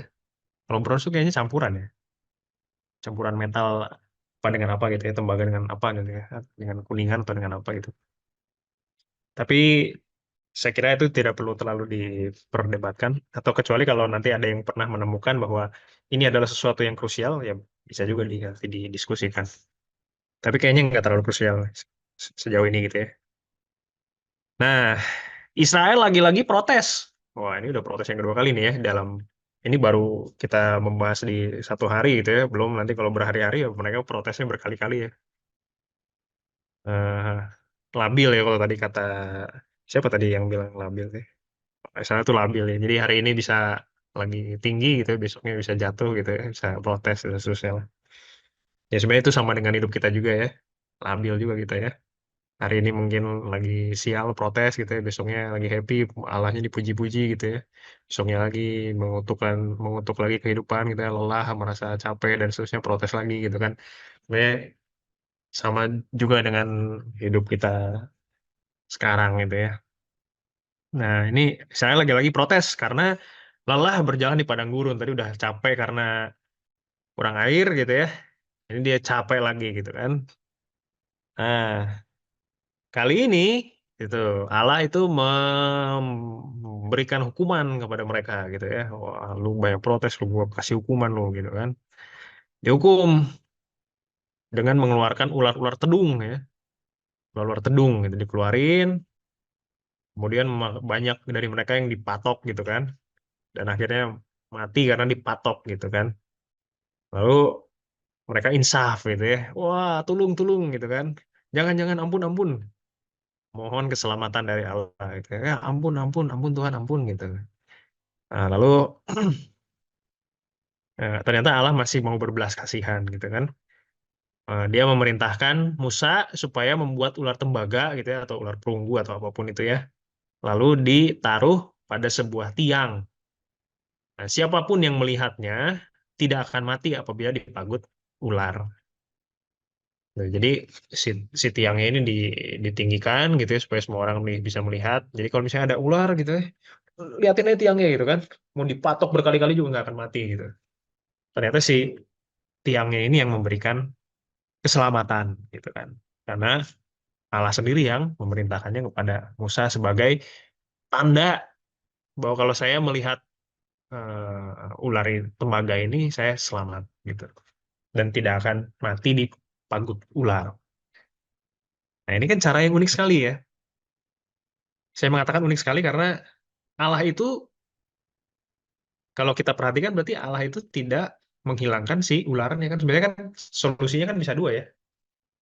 Yang paling sederhana kan sebetulnya ularnya diberhentiin aja gitu kan. Dimatiin aja semua ularnya. Tapi enggak gitu. Ularnya tetap ada. Dibiarin ada bahkan. Tapi dikasih penangkalnya gitu. Dikasih apa? Penawarnya gitu ya. Kasih penawarnya yaitu si ular tembaga ini gitu.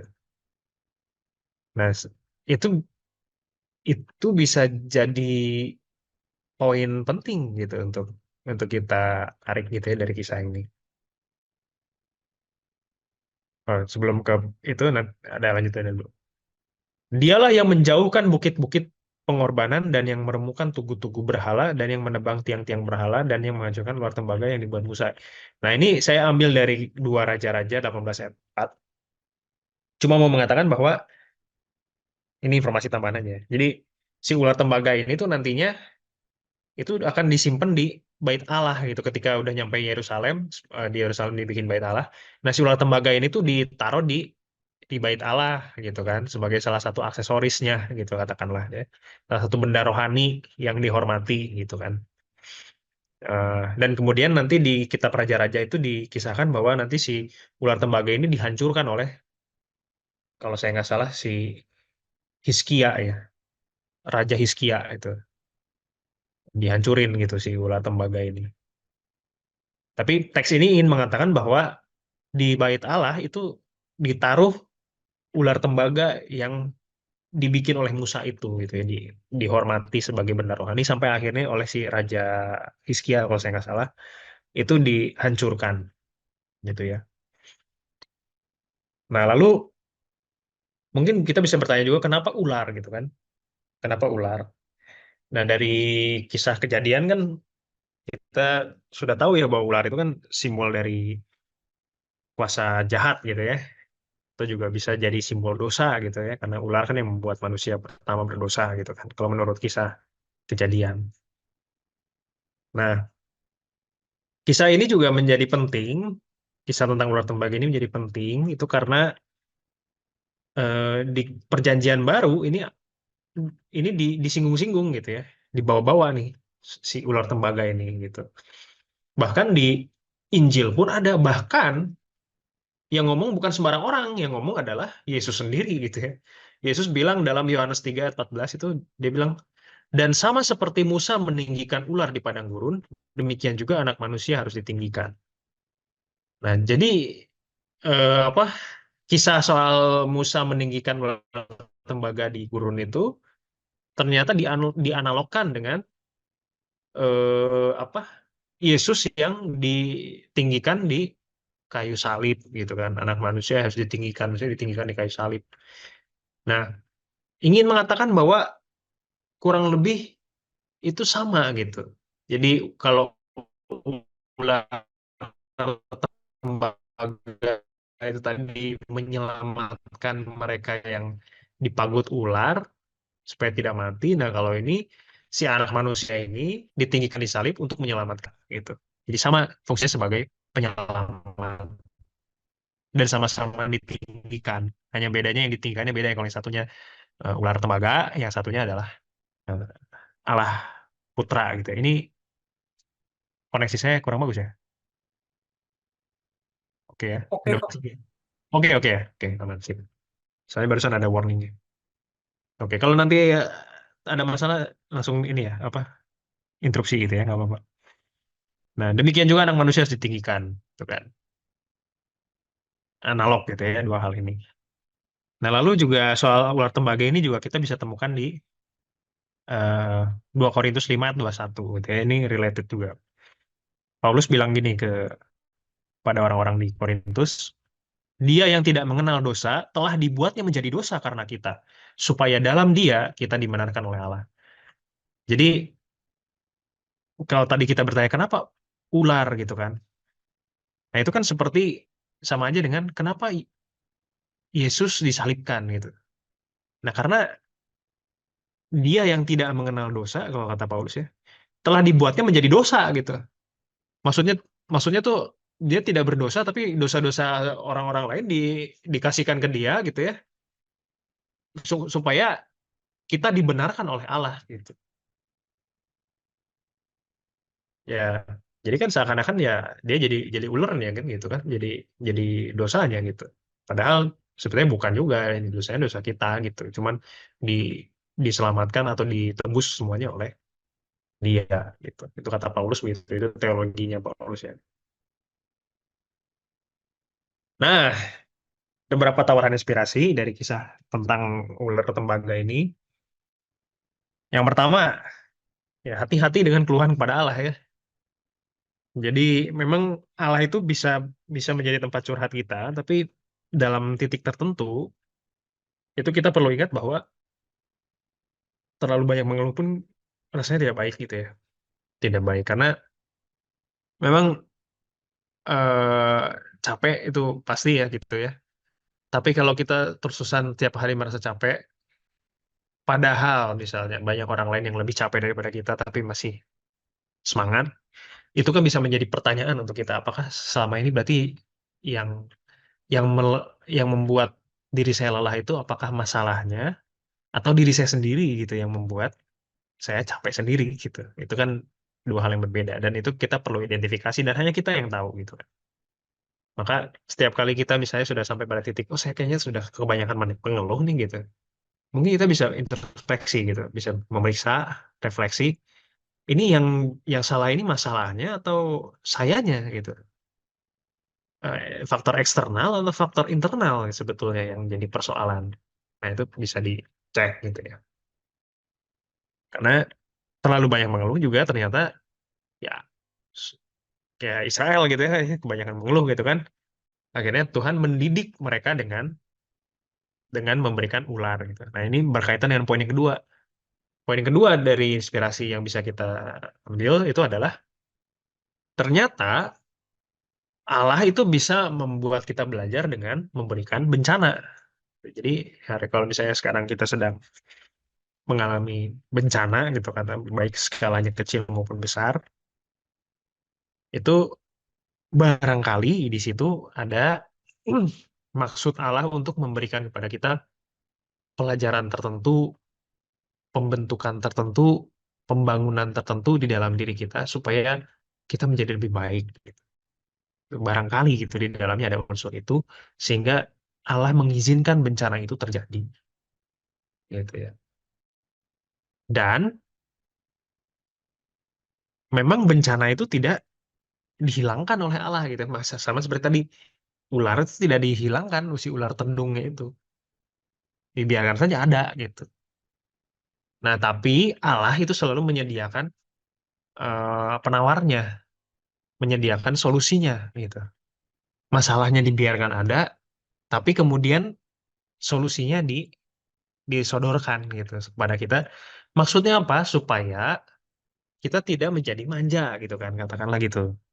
Kalau hilang begitu saja ularnya, maka ya sudah kan kita ya sudah gitu. Tapi ketika bencana itu dibiarkan tetap ada dan kita diajak, didorong untuk bisa apa menyelesaikan masalah itu karena kekuatan kita sendiri yang dibantu oleh Allah, maka itu akan menjadi lebih baik dan itu akan membantu kita untuk menjadi lebih strong, lebih mandiri, gitu, lebih independen dan seterusnya. Jadi supaya tidak banyak mengeluh gitu, misalnya gitu kan. Itu yang kedua. Lalu yang ketiga, ini tadi berkaitan dengan eh Yohanes 3:14 gitu ya, bahwa dari sejak eh, perjanjian lama itu ternyata teaser-teaser tentang Kristus, sang penyelamat itu sudah ada gitu kan.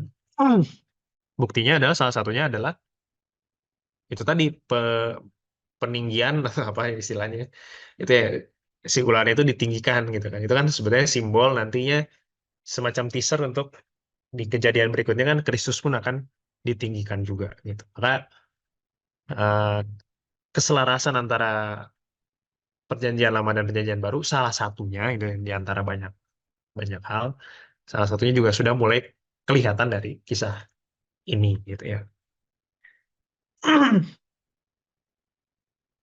Oke, kita lanjut ya. Nah, berikutnya adalah kisah bab 21 ayat 10 sampai 20. Kalau saya boleh jujur ya, di antara semua bagian itu, yang paling membosankan dan yang saya paling nggak terlalu seneng ya bagian ini ya. Karena di bagian ini itu kalau teman-teman baca, itu isinya hanya catatan perjalanan ya, dengan nama-nama tempat yang asing gitu ya. Ada Obot gitu kan, ada Lembah Zeret gitu ya, ada Sungai Arnon gitu ya. Sebenarnya ini kalau kalau kalau kita buka mapnya tadi itu jadi rada jelas ya bahwa dia berjalan ke arah apa itu berarti timur laut ya, ke arah timur laut supaya sampai ke tanah berjanji itu ya. Nah, tapi bagian ini itu sebetulnya isinya adalah kronik perjalanan, catatan perjalanan.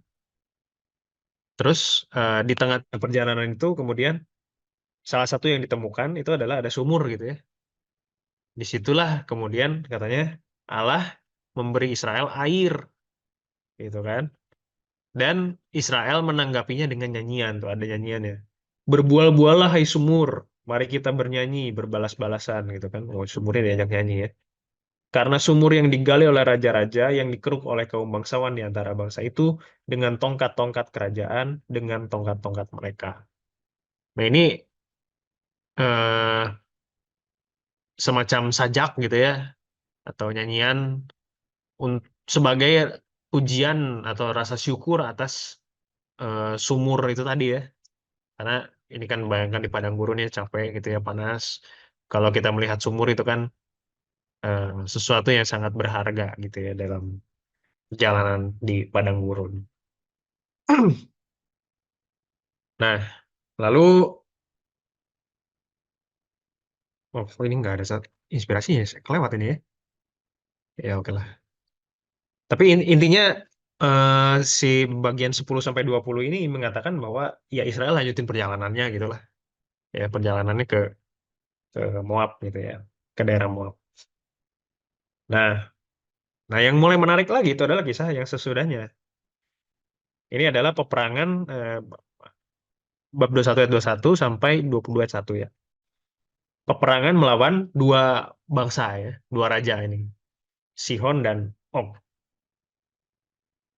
Nah, kalau tadi kita masih ingat cerita tentang si Edom yang tadi Israel numpang lewat itu mohon izin numpang lewat. Ini juga sama, Israel ini mohon izin numpang lewat juga sama ya. Tuh, ayat 22-nya di situ dibilang, izinkanlah kami melalui negerimu. Kami tidak akan menyimpang masuk ke ladang-ladang, ke kebun-kebun anggurmu. Kami tidak akan minum air sumurmu.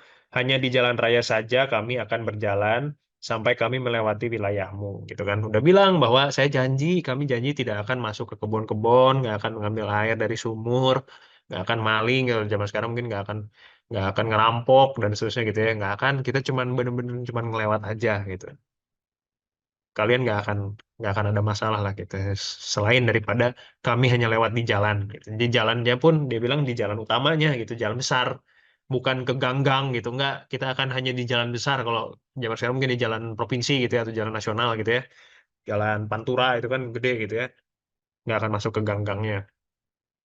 Itu maksudnya adalah supaya kalau di jalan besar itu kan pasti ada keramaian ya, jadi mau ngapain lah gitu kan di jalan besar, kita mencari masalah gitu kan, udah di tanah orang gitu kan.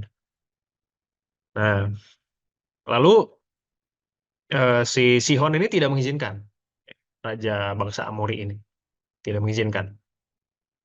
Nah, kemudian dia mengajak Israel berperang, gitu kan? Udahlah kita perang aja gitu kan. Tapi itu tadi karena di kisah sebelumnya kan udah di apa? Dikatakan bahwa ini adalah turning point gitu kan. Yang tadi waktu perang lawan siapa tuh Raja Arad itu ya. Itu kan dia udah menang dan itu turning point-nya. Maka ketika melawan Sihon, ini dia juga menang gitu ya. Menang, Israel menang, merebut semua kotanya bahkan dikatakan begitu. Nah, bagian ini mirip dengan perikop yang tadi, yang Edom. Hanya saja kalau yang tadi itu tidak tidak terjadi pertumpahan darah gitu ya. Kalau ini terjadi pertumpahan darah dan Israelnya menang gitu. Ya. Endingnya berbeda gitu. Hanya di situ saja perbedaannya. Nah, di bagian yang berikutnya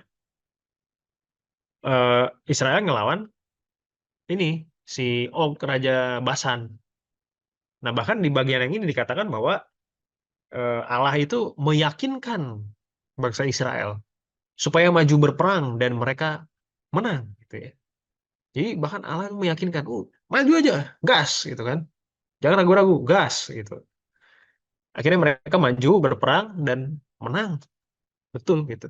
Sesuai dengan apa yang dikatakan oleh Allah. gitu ya. Nah, terus semakin bertambahlah kemenangan Israel. Dan ini membuat bangsa-bangsa lain di sekitar situ gitu ya, di daerah Moab situ gitu ya, itu mendengar dan mulai terancam gitu. Wah, ini kayaknya gak ecek-ecek nih gitu ya. Ini si bangsa Israel ini ternyata boleh juga gitu kan kekuatannya gitu ya. Bahkan si Sihon dan si Og saja kalah gitu kan. Nah, artinya mereka mulai berpikir gitu, wah ini jangan-jangan jago nih gitu kan. Gitu. Nah, lalu apa tawaran inspirasinya? Yang pertama itu adalah ini soal ketaatan dan kepercayaan gitu ya.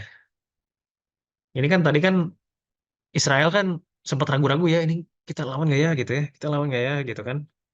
Mana dia ayat berapa itu dia? Nah, ayat 34 ya. Tetapi Tuhan berfirman kepada Musa, janganlah takut kepadanya, sebab aku menyerahkan dia dan dengan seluruh rakyatnya dan negerinya ke dalam tanganmu. Haruslah kau lakukan kepadanya seperti yang kau lakukan kepada Sihon, raja orang Amori yang tinggal di Hesbon itu. Jadi Allah meyakinkan bahwa oh udah jalan aja, menang. Bahwa kamu nanti apa mereka akan kuserahkan ke dalam tanganmu gitu kan. Maksudnya kalah gitu ya. Gitu. Nah, itu kemudian kan kita bisa menarik kesimpulan bahwa ya sudah taat saja dan percaya saja kepada apa yang disampaikan oleh Allah itu gitu kan, apa yang disabdakan oleh Allah. Nggak perlu kita apa mempertanyakan kekuasaan atau kehebatan Allah itu tidak perlu karena ngapain gitu kan. Sudah percaya saja gitu. Karena dia akan memberikan hal yang baik kepada kita. Dia akan memelihara kita dengan baik gitu. Itu yang pertama. Nah, lalu yang kedua, ketaatan dan kepercayaan mengarah kepada kemenangan dan keberhasilan untuk mencapai tujuan. Oh, ternyata kalau saya taat dan saya percaya, maka saya akan berhasil mencapai kemenangan, berhasil mencapai tujuan gitu. Tentu tujuan yang baik gitu ya. Kalau kita taat dan percaya gitu. Nah, pembahasan saya sampai sampai di sini gitu ya. Karena tadi kan kita kan bahasnya sampai di 22 ayat 1 ya. Berarti sampai di sini selesai. Nah, di sini kita bisa diskusi bareng gitu ya. Kalau ada yang mau didiskusikan atau ada yang mau ditambahkan ke dalam poin atau mungkin ada yang salah gitu ya dari presentasi saya juga bisa saja sangat mungkin gitu ya. Silakan dikoreksi. Nah, nanti kalau yang bagian berikutnya ini nanti kalau saya nggak salah ya ini bicara soal si Bileam dan nanti ada keledainya dia yang bisa ngomong tuh ya. Itu juga lucu ceritanya ya. Tapi nanti ini bagian berikutnya. Tapi pembahasan di malam hari ini kan berhenti di ayat 20. Di bab 21 ayat. 22 ayat 1 ya. Begitu. eh Oke, ya. thank you Frater Revi untuk materinya, sungguh luar biasa ya, banyak banyak sekali inputannya. Sebenarnya poin-poin sangat sederhana ya, tidak berat-berat. Ada tulisan Jerome Bible Commentary nggak ada kita saksikan malam hari ini ya nggak apa-apa ya. Artinya eh nge-lag aku ya. Oke, clear.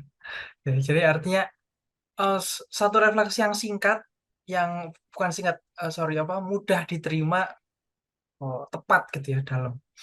Dan banyak sebenarnya yang bisa kita ambil, termasuk saya juga dari tadi nyatet ya kan, apa yang di-sharingkan oleh Frater Revi. Nah, tapi silakan dari teman-teman seandainya ada yang mau sharing, boleh terkait dengan tawaran inspirasi pada bacaan malam hari ini, boleh dengan sharing apa yang dialami pada minggu-minggu ini gitu ya.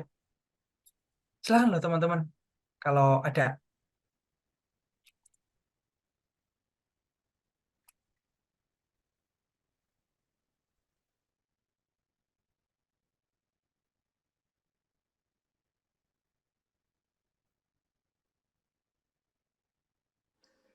Mungkin saya buka uh, sharing dulu ya. Nanti Oke. siapa tahu aja selanjutnya yang akan sharing. Uh, saya bukan bertanya, apalagi mau koreksi sama sekali tidak gitu. Tapi saya mau memberikan refleksi juga, refleksi terhadap tokoh Musa. Musa ini menurut saya secara pribadi begitu ya. Saya mengakui juga bahwa di samping memang bagi orang Yahudi dan kita orang Kristen, Musa ini nabi besar begitu ya. Cuman saya secara pribadi juga merefleksikan Musa memang benar-benar sebagai nabi besar begitu. Kenapa demikian? Karena menurut saya Musa ini sosok yang mungkin dalam bahasa Jawa nelongso begitu ya. Sosok yang sangat melongso sekali gitu, sangat sangat kasihan sebenarnya Musa ini. Kenapa demikian begitu? Karena Musa harus memimpin suatu bangsa yang sangat besar, jumlahnya sangat besar, keluar dari peradaban maju di Mesir, gitu ya, menuju suatu peradaban yang lebih rendah, gitu ya, lebih kurang maju ke tanah Kanaan. Bangsa Israel saja mengeluh, begitu ya. Bagaimana kondisi batin Musa sebenarnya? Itu kan lebih lebih susah lagi sebenarnya Musa itu. Dia juga merasakan hal yang sama seperti bangsa Israel rasakan, lelah mungkin juga ragu, mungkin juga takut, mungkin juga marah. Ditambah lagi dia mendengarkan keluh kesah bangsa Israel lagi kan. Waduh, itu nelongso sekali gitu. Dan yang paling nelongso lagi menurut saya adalah pada perikop malam hari ini, di mana kesalahan kecil tadi yang disampaikan oleh Father Revit, bahwa kesalahan kecil Musa itu menyebabkan Musa tidak masuk ke tanah perjanjian. Itu. Padahal saya cukup yakin kalau saya memposisikan diri sebagai Musa, perjuangan saya itu pasti untuk masuk tanah perjanjian, begitu kan. Saya berjuang memimpin bangsa ini, sabar, dan Musa sangat sabar terhadap bangsa Israel. Begitu. Itu pasti juga karena Musa juga ingin masuk ke dalam tanah perjanjian, tapi lah kok ya ternyata secara tiba-tiba delalah begitu ya, karena satu kesalahan ini Musa akhirnya tidak masuk ke dalam tanah Kanaan. Dan yang paling menarik buat saya secara pribadi adalah ketika Tuhan mengatakan Musa tidak akan masuk ke dalam tanah Kanaan, Musa nggak mengeluh. Musa nggak protes. Itu yang membuat saya, wah, hatinya besar sekali Musa ini. Maka Tuhan mengatakan juga di awal, Musa ini adalah orang yang paling lembut hatinya. Itu saya sangat setuju begitu. Karena Musa nggak protes ketika dia nggak masuk ke tanah perjanjian. Ketika dia hanya bisa melihat tanah perjanjian itu dari Gunung Nebo, begitu ya. Hanya bisa melihat saja pakai matanya, itu pun Musa nggak nggak protes begitu. Walaupun Musa tidak merasakan susu dan madu di dalam tanah Kanaan, tapi Musa nggak protes. Satu-satunya kondisi di mana Musa protes adalah ketika Tuhan mau menghancurkan bangsa Israel. Ketika Tuhan mau menghancurkan bangsa Israel dan Tuhan bilang, sudah bangsa ini hancur saja dan diteruskan oleh keturunanmu saja. Di sana baru Musa protes. Di sana baru Musa bersyafaat, baru Musa berdoa pada Tuhan, tolong jangan hancurkan bangsa ini. Wah, itu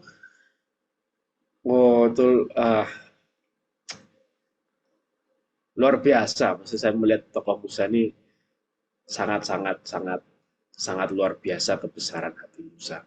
Begitu. Dan jujur saya sangat banyak belajar dan bahkan saya merefleksikan dalam diri saya sendiri begini.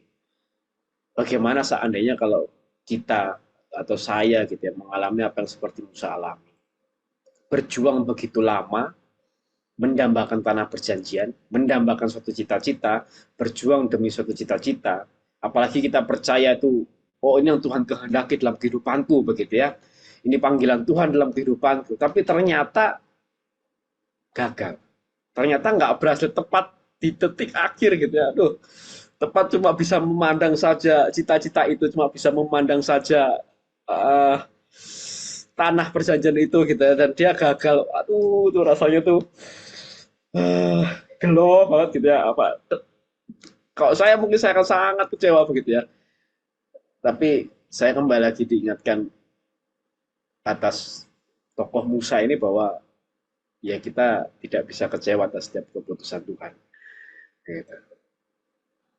Bahkan sempat ada satu, saya kalau kalau di tempat kerja gitu ya di kampus, kadang beberapa kali diskusi agama dengan para dosen gitu ya.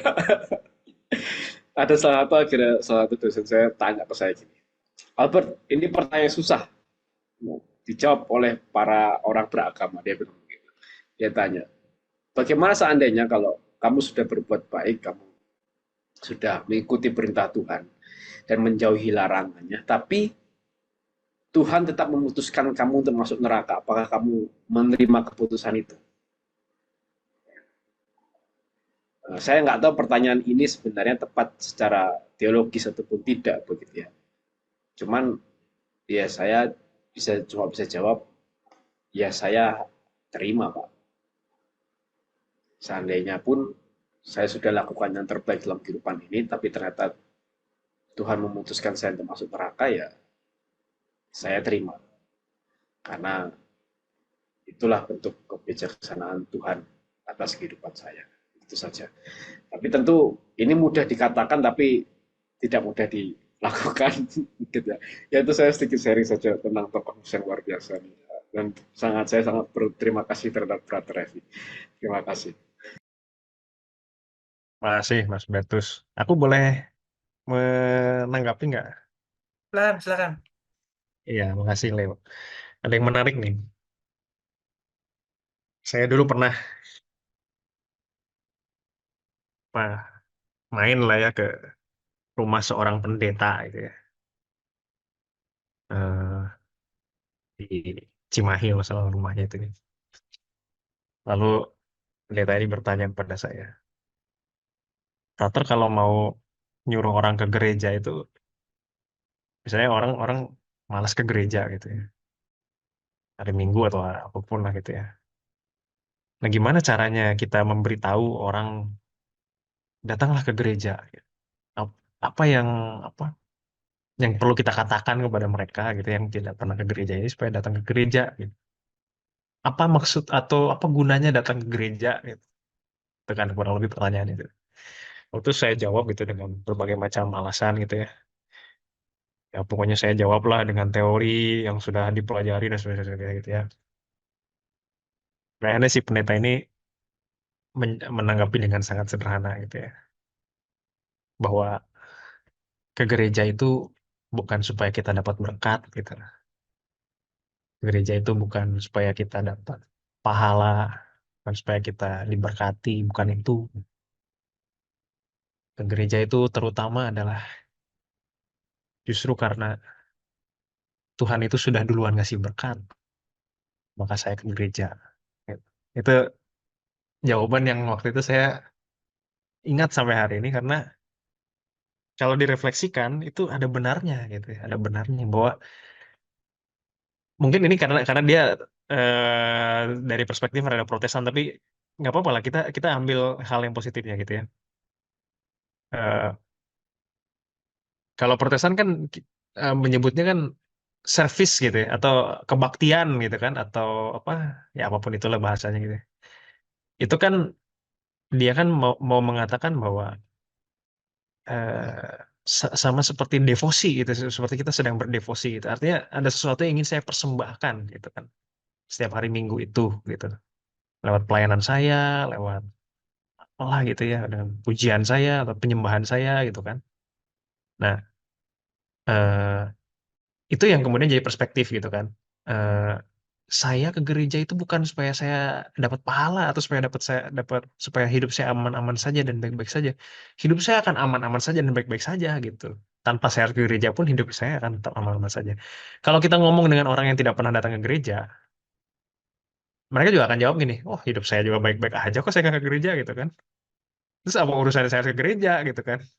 Nanti kalau kita diomong begitu, kita juga bingung jawabnya apa gitu kan. Karena oh hati-hati aja ntar besok lu kena kutuk ternyata nggak pernah kena kutuk juga gitu kan mungkin malah kita yang kena kutuk mungkin gitu ya jadi nggak ada yang tahu juga gitu kan soal kutuk dan berkat itu bukan bukan urusan kita gitu kan nah maka saya pikir-pikir ini jawaban yang bagus juga gitu kalau misalnya kita mau mau ngajakin orang ke gereja. Dalam arti gini, ya berarti sebetulnya yang kita cari itu bukan berkatnya, tapi bahwa saya menyadari saya sudah diberkati, maka saya akan menjawab atau menanggapi kebaikan Allah itu dengan saya hadir di gereja, mendengarkan sabdanya, berikan eh, pujian syukur saya kepada dia gitu ya, memberikan waktu untuk saya bisa ngobrol dengan dia dan seterusnya. Itu adalah bentuk bakti saya kepada Allah yang sudah memberkati saya duluan, gitu kan. Nah, terus ada lagi Romo yang lain gitu ya, yang pernah ngomong juga gitu ya. Jadi salah satu perspektif yang bagus juga menurut saya itu, sorry saya rada rada pakai perbandingan antar agama, tapi bukan bukan mau mengatakan yang satu lebih baik dan satu tidak lebih baik gitu ya. Di salah satu agama lain itu kan eh, apa ya, poin soal pahala itu sangat dikedepankan. Jadi saya beribadah supaya saya dapat pahala gitu ya. Misalnya saya melaksanakan suatu ibadah tertentu dengan prosedur seperti ini, maka saya akan dapat pahala sekian gitu kan. Itu bahkan hitungannya sangat sangat ketat gitu ya dalam agama tertentu. Nah, seorang Romo ini kemudian mengatakan kepada saya, nah inilah salah satu perbedaannya dengan perspektif Kristiani. Nah, kalau Kristiani itu bukan saya beribadah kemudian nanti saya dapat pahala gitu. Bukan. Tapi lebih ke eh, sudah dibayar di muka pahalanya gitu ya. Wah, Allah memberikan kepada saya duluan. Nah, saya itu hanya mengembalikan apa yang bisa saya kembalikan gitu.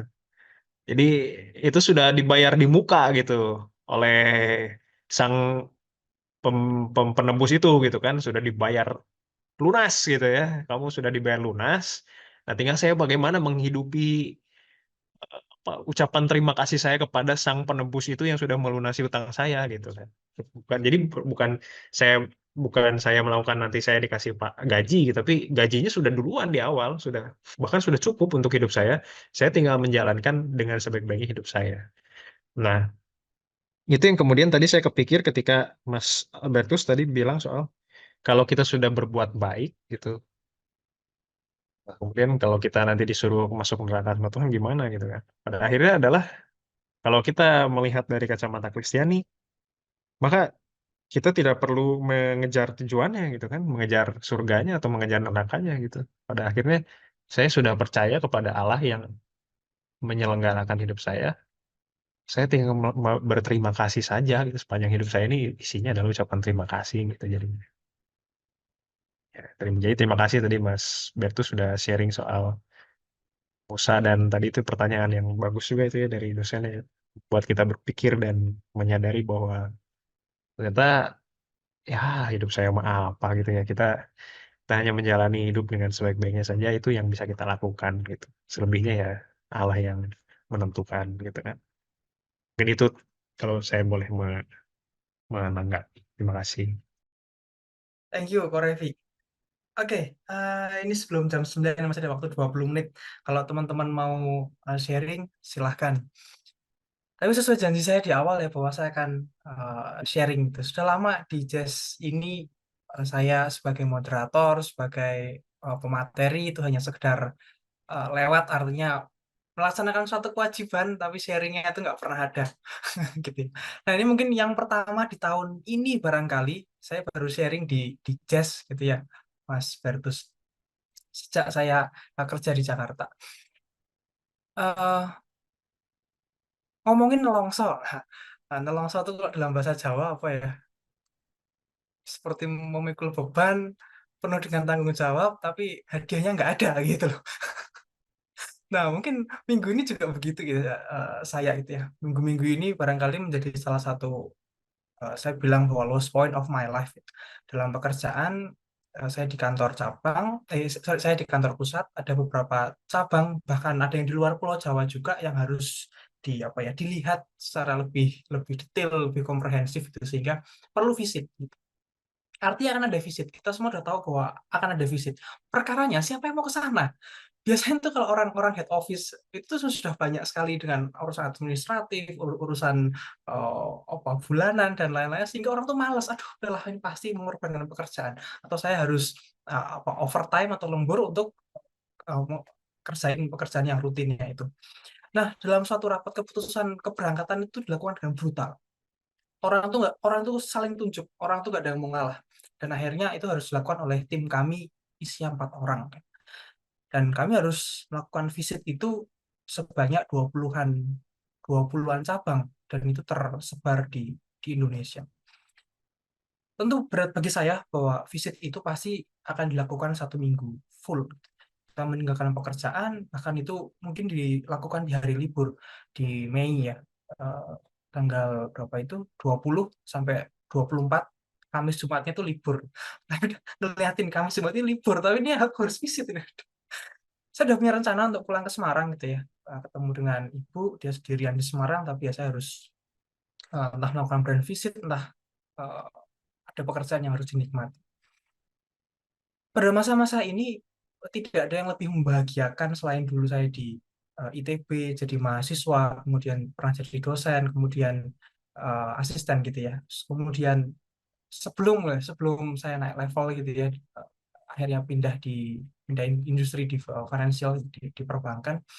Rasanya dulu tuh begitu banyak dekat dengan keluarga.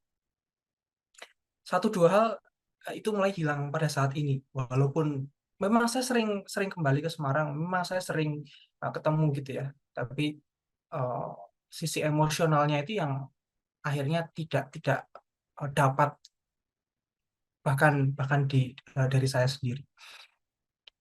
Maka dalam menjalani tugas ini pun saya berusaha bahagia. Terus terang saya berusaha untuk saya harus terima 20-an cabang bagi 4 kira-kira 6 gitu kan. Kira-kira 6 cabang. Entah entah kalau dapat di Jawa beruntung lah, kalau dapat di luar Jawa gitu. Harus terbang-terbang capek aja bayanginnya. Tapi saya berusaha untuk menikmati perjalanan nanti. Salah satu apa ya, perjalanan barangkali semi semi liburan lah. Saya punya teman di salah satu dekat tujuan destinasi kantor cabang saya. Bahkan eh, saya hubungi dia, saya ajak untuk ketemu. Ini masih di Jawa ya, di Surabaya tepatnya. Hanya untuk sekedar makan aja. Dulu kita di ITB di KMK tuh sering nongkrong gitu ya, eh, sering ngobrol gitu lah. Nah, jawabannya tentu saja saya ditolak. Kalau saya nggak ditolak kan pasti nggak jadi sharing gitu. Ketika saya mengingat dulu kuliah, saya sering kali itu apa ya merasa nolongsongnya tuh saya menilai diri saya tuh terlalu baik. Terus terang, kayaknya aku tuh apa ya setia ya mendengarkan keluh kesah manusia, menemani gitu. Atau bahasa Mas Bertus dulu tuh, oh Leo tuh bisa menjadi gembala dengan kesabaran loh. Dia bilang gitu loh, suatu kita tuh dulu namanya Kombas ITB ya, Kombas Kombas ITB tiap Jumat, terus akhirnya berkembang jadi Jazz karena COVID. Ya. Tapi ya begini balasannya, kok kok rasanya nggak apa ya, nggak untung PNL-nya nggak masuk. Sebenarnya saya nggak apa-apa ya kalau ditolak dengan suatu alasan kesibukan dia punya agenda. It's fine for me. Untuk saya itu baik-baik saja. Tapi sayangnya kali ini saya ditolak dengan alasan yang sentimen. Oh, ada suatu kata-kata makian, ada suatu penolakan di situ, dan ya saya kecewa, saya sedih. Wah, seperti kehilangan teman. Saya hubungi teman saya yang satu lagi, dan jawabannya pun juga hal yang sama. Sama-sama Katolik, sama-sama seangkatan, di KMK ITB juga, tapi ya itu tidak menjamin bahwa barangkali pertemanan itu tetap tetap langgeng. Ketika saya kembali melihat ke belakang, terutama ketika saya menjadi eh, koordinator mentor pada saat itu, saya banyak mengatakan ayat-ayat suci. Nah, yang saya ingat tuh Yakobus 4 ayat 17 misalnya. Kalau kamu apa bisa berbuat baik tapi tidak melakukannya, kamu berdosa. Amsal mengenai sahabat, selalu menaruh kasih setiap waktu menjadi seorang saudara dalam kesukaran. Ataupun saya ingat tuh Matius, kalau kamu mengasihi orang yang mengasihi kamu, apa upahmu? Pengusaha juga berbuat demikian. Saya katakan itu dengan bangga. Tapi ketika ayat ini dikembalikan pada saya di hari-hari ini, sulit sekali memang untuk menerima manusia-manusia ini menerima kebenaran dari ayat-ayat ini susah sekali memang. Bahasanya para terakhir tadi dunia itu tipu-tipu ya memang benar. Ketika saya kayak ini panggilanku, ternyata kok begini ya susah juga ya. Maka saya pernah dengar gitu ya. Saya pernah dengar tapi ini dari memang dari agama sebelah itu. Kalau orang itu memperjuangkan suatu value, fanatik gitu ya terhadap suatu value, pasti akan diuji dengan value yang dibelanya itu. Dulu saya berkomitmen gitu ya untuk jadi teman bagi banyak orang, terutama orang Katolik waktu di ITB, di KMK, jadi mentor. Saya berusaha dengan segenap pengetahuan saya di matematika, ngajarin kalkulus pada saat itu ya. Skill, saya bisa nyanyi, bisa main gitar, dan kesempatan barangkali, termasuk saat ini, untuk bisa berkarya. Tapi saya sadar bahwa ternyata itu adalah suatu kedok. Kedok itu apa ya? Ya suatu topeng aja, bahwa agar saya itu mendapat teman. Saya tuh takut sekali kalau saya tuh nggak dianggap dianggap tidak berguna. Ya memang sangat menarik sekali bahwa saya diuji dengan nilai yang saya perjuangkan, tapi ternyata itulah suatu kebutuhan saya. Pada hari ini, saya berterima kasih pada Frater Evi. Refleksinya tadi itu banyak membangun kesadaran bagi saya bahwa saya belajar memang ada kalanya Tuhan tuh apa ya membiarkan kita sendirian dalam tanda kutip hanya untuk berharap kepadanya. Nggak ada support, masuk dari libur nggak ada teman, but life must go on. Kerjaan tetap aja harus jalan. Ketaatan dan kepercayaan adalah keutamaan, walaupun lingkungan tidak mendukung, hanya atas dasar ketaatan ya harusnya tetap jalan. Dan kepercayaan bahwa ada suatu pantai tujuan. Kembali pada sharing awal tadi, sebelum Jazz ini mulai, bahwa Musa dilarang untuk memimpin umat Allah memasuki Kanaan karena tidak mengikuti perintah Tuhan dengan detail. Ia berdosa dalam dua hal. Yang pertama dalam kata-kata dan yang kedua dalam tindakan. Maka jangan sampai kata-kata dan tindakan saya itu mengeluarkan kutukan sehingga saya tidak bisa masuk ke tanah terjanji itu. Dengan berbicara dan bertindak secara ceroboh, bagi saya Musa itu menunjukkan suatu ketidakpercayaan gitu ya pada Allah. Dan ya saya sih berusaha ya berdoa gitu dalam hal saya selalu saya sharingkan pada teman-teman ketika saya membawakan jazz ini saya tuh selalu merasa tidak layak karena saya bandingkan dengan kehidupan saya itu masih jauh sekali dengan pengajaran yang moral pada malam hari ini. Tapi saya di sisi lain saya juga beruntung ada jazz sehingga itu menjadi titik tolak saya untuk terus berada dalam dalam jalan Tuhan. Itu saja Ibu Bapak teman-teman sekalian untuk sharing saya barangkali ini yang pertama dalam tahun ini saya merasa diberkati bahwa saya masih bisa terus berkarya, masih bisa setia di sini. Karena kalau bagi saya ketidaksetiaan apalagi pada perintah Allah, pada kewajiban itu bisa menjadikan diri ini makin tidak layak gitu loh untuk mengambil bagian eh, dalam kue keselamatan Tuhan barangkali atau dalam kue yang lebih tinggi barangkali itu dapat menjadi berkat bagi teman-teman juga. Thank you.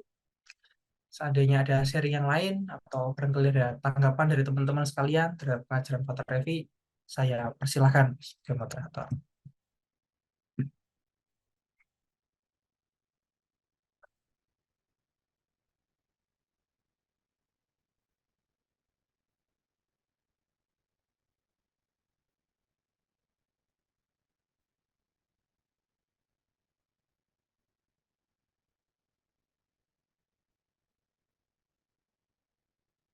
Malam.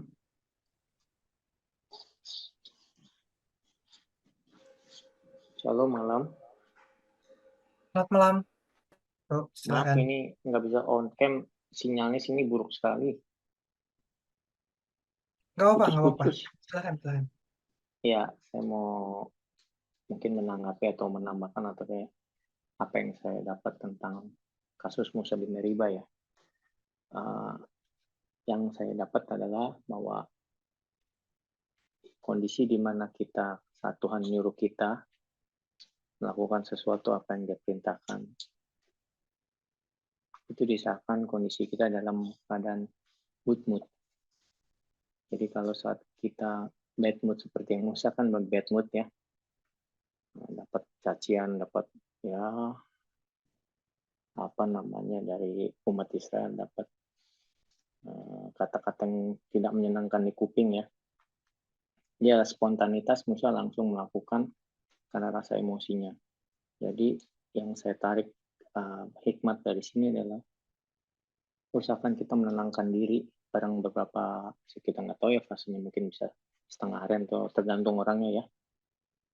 Intinya menenangkan diri, jangan langsung lagi emosi kita jalanin apa yang Tuhan suruh. Karena kadang-kadang nanti jadi rasa emosi kita menutupin apa yang Tuhan perintahkan gitu. Itu yang saya dapat, dan Tuhan nggak pernah menurunkan kualitasnya dalam masuk ke planningnya, yang mana kita dapat pelajaran dari kisah umat Israel yang keluar dari tanah Mesir menuju tanah perjanjian kan lebih dari 1.000-2.000 orang kan. Tapi kenapa hanya 2 yang masuk dalam hitungan Tuhan? Yosua dan Kaleb. Yosua bin Nun dan Kaleb bin Yefune. Ini yang menarik, bahwa Tuhan itu memerlukan kualitas umatnya, bukan kuantitas. Karena yang berkualitas di mata Tuhan hanya 2. Jadi sekali lagi Tuhan tidak pernah menurunkan standar imannya, standar iman anak-anaknya untuk masuk dalam kerajaannya. Dia nggak peduli, dia mau babat habis itu ribuan orang, dia nggak peduli kalau memang tidak berkenan dalam kehadirannya. Itu. Jadi ya direfleksikan dalam kehidupan kita juga ya seperti itu. Jumlah itu nggak jadi acuan buat Tuhan. Jumlah hanya untuk manusia kok. Wah, kita berjumlah dengan persekutuan seperti ini, dengan komunitas ini kelihatannya wah, tapi kita nggak pernah tahu Tuhan punya planning apa. Kualitas keimanan kita benar-benar teruji saat kita masuk dalam padang gurunnya. Di situ bicara tentang padang gurun, betapa kekeringan, beberapa kesesakan, derajat kita direndahkan serendah-rendahnya. Untuk apa sih? Poinnya adalah untuk menguji, memurnikan karakter manusianya.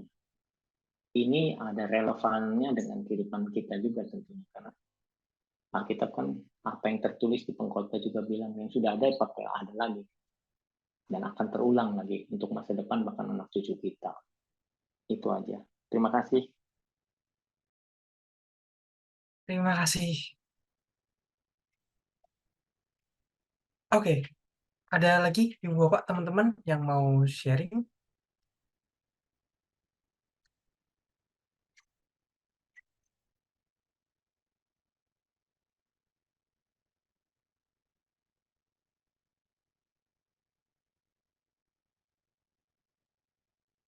Saya Sepertinya menanggapi sedikit aja mungkin ya. ya. Kalau nggak ada yang nambah, sedikit-sedikit aja nih.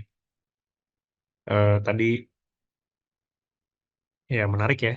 Jadi bahwa kita kalau dalam keadaan tidak bisa mengendalikan diri itu, kalau bisa menenangkan diri dulu gitu ya, supaya bisa bisa mengambil putusan yang tepat, yang lebih bijaksana itu ya. Ya saya kira itu penting ya untuk kita semua. Kalau dalam latihan rohaninya Ignatius Loyola itu, kalau Ignatius kan membahasakannya dengan istilah desolasi gitu ya, kekeringan rohani gitu. Nah, dalam keadaan kekeringan rohani, maka sebaiknya kita tidak mengubah keadaan. Jadi dalam arti misalnya, kalau saya sedang berjalan di jalan A, kemudian saya mengalami kekeringan rohani, jangan kemudian tiba-tiba pengen ganti jalan gitu. Karena kalau dalam kondisi desolasi, itu apa yang kita pertimbangkan, apa yang kita pikirkan itu akan sangat jauh dari Allah, dan apa nanti pada akhirnya produk keputusan yang dihasilkan juga akan juga apa jauh dari radar Tuhan gitu, dari radar yang benar gitu kan. Maka ada baiknya ketika dalam kondisi desolasi itu kita tidak usah mengubah apapun, jadi jalan-jalan aja gitu kan. Meskipun mungkin dirasa tidak bermakna gitu ya, hidup ini jadi tidak bermakna gitu, tapi dijalani saja. Misalnya lagi dalam keadaan, ini buat yang misalnya untuk yang sudah berumah tangga gitu ya, dalam kondisi yang berat gitu kan, konflik dengan pasangan yang tidak ada ujungnya gitu, kemudian mengalami desolasi gitu kan, ya tidak perlu mengubah keputusan apapun gitu, tetap berjalan bersama dengan pasangan gitu, dan hidup sehari-hari dijalani seperti biasanya saja gitu kan. Sampai pada akhirnya nanti sambil menenangkan diri dengan doa, meditasi, dan seterusnya untuk mengisi nutrisi, mengisi eh, spiritualitas kita dengan nutrisi yang tepat, sehingga nanti keadaan desolasi itu kemudian bisa dilalui gitu. Ya itu hanya itu tanggapan singkat saja kalau kita kaitkan dengan latihan rohani Ignatius Loyola. Gitu. Itu saja. Terima kasih. Oke, thank you, Frater. Eh, kita langsung tutup aja barangkali, Mas Bertus. Terima kasih untuk kebersamaannya. Ini kontak kami, YouTube rekaman Just Hope, House of Praise Bandung, dan medsos, Instagram, dan juga TikTok, house.of.praise.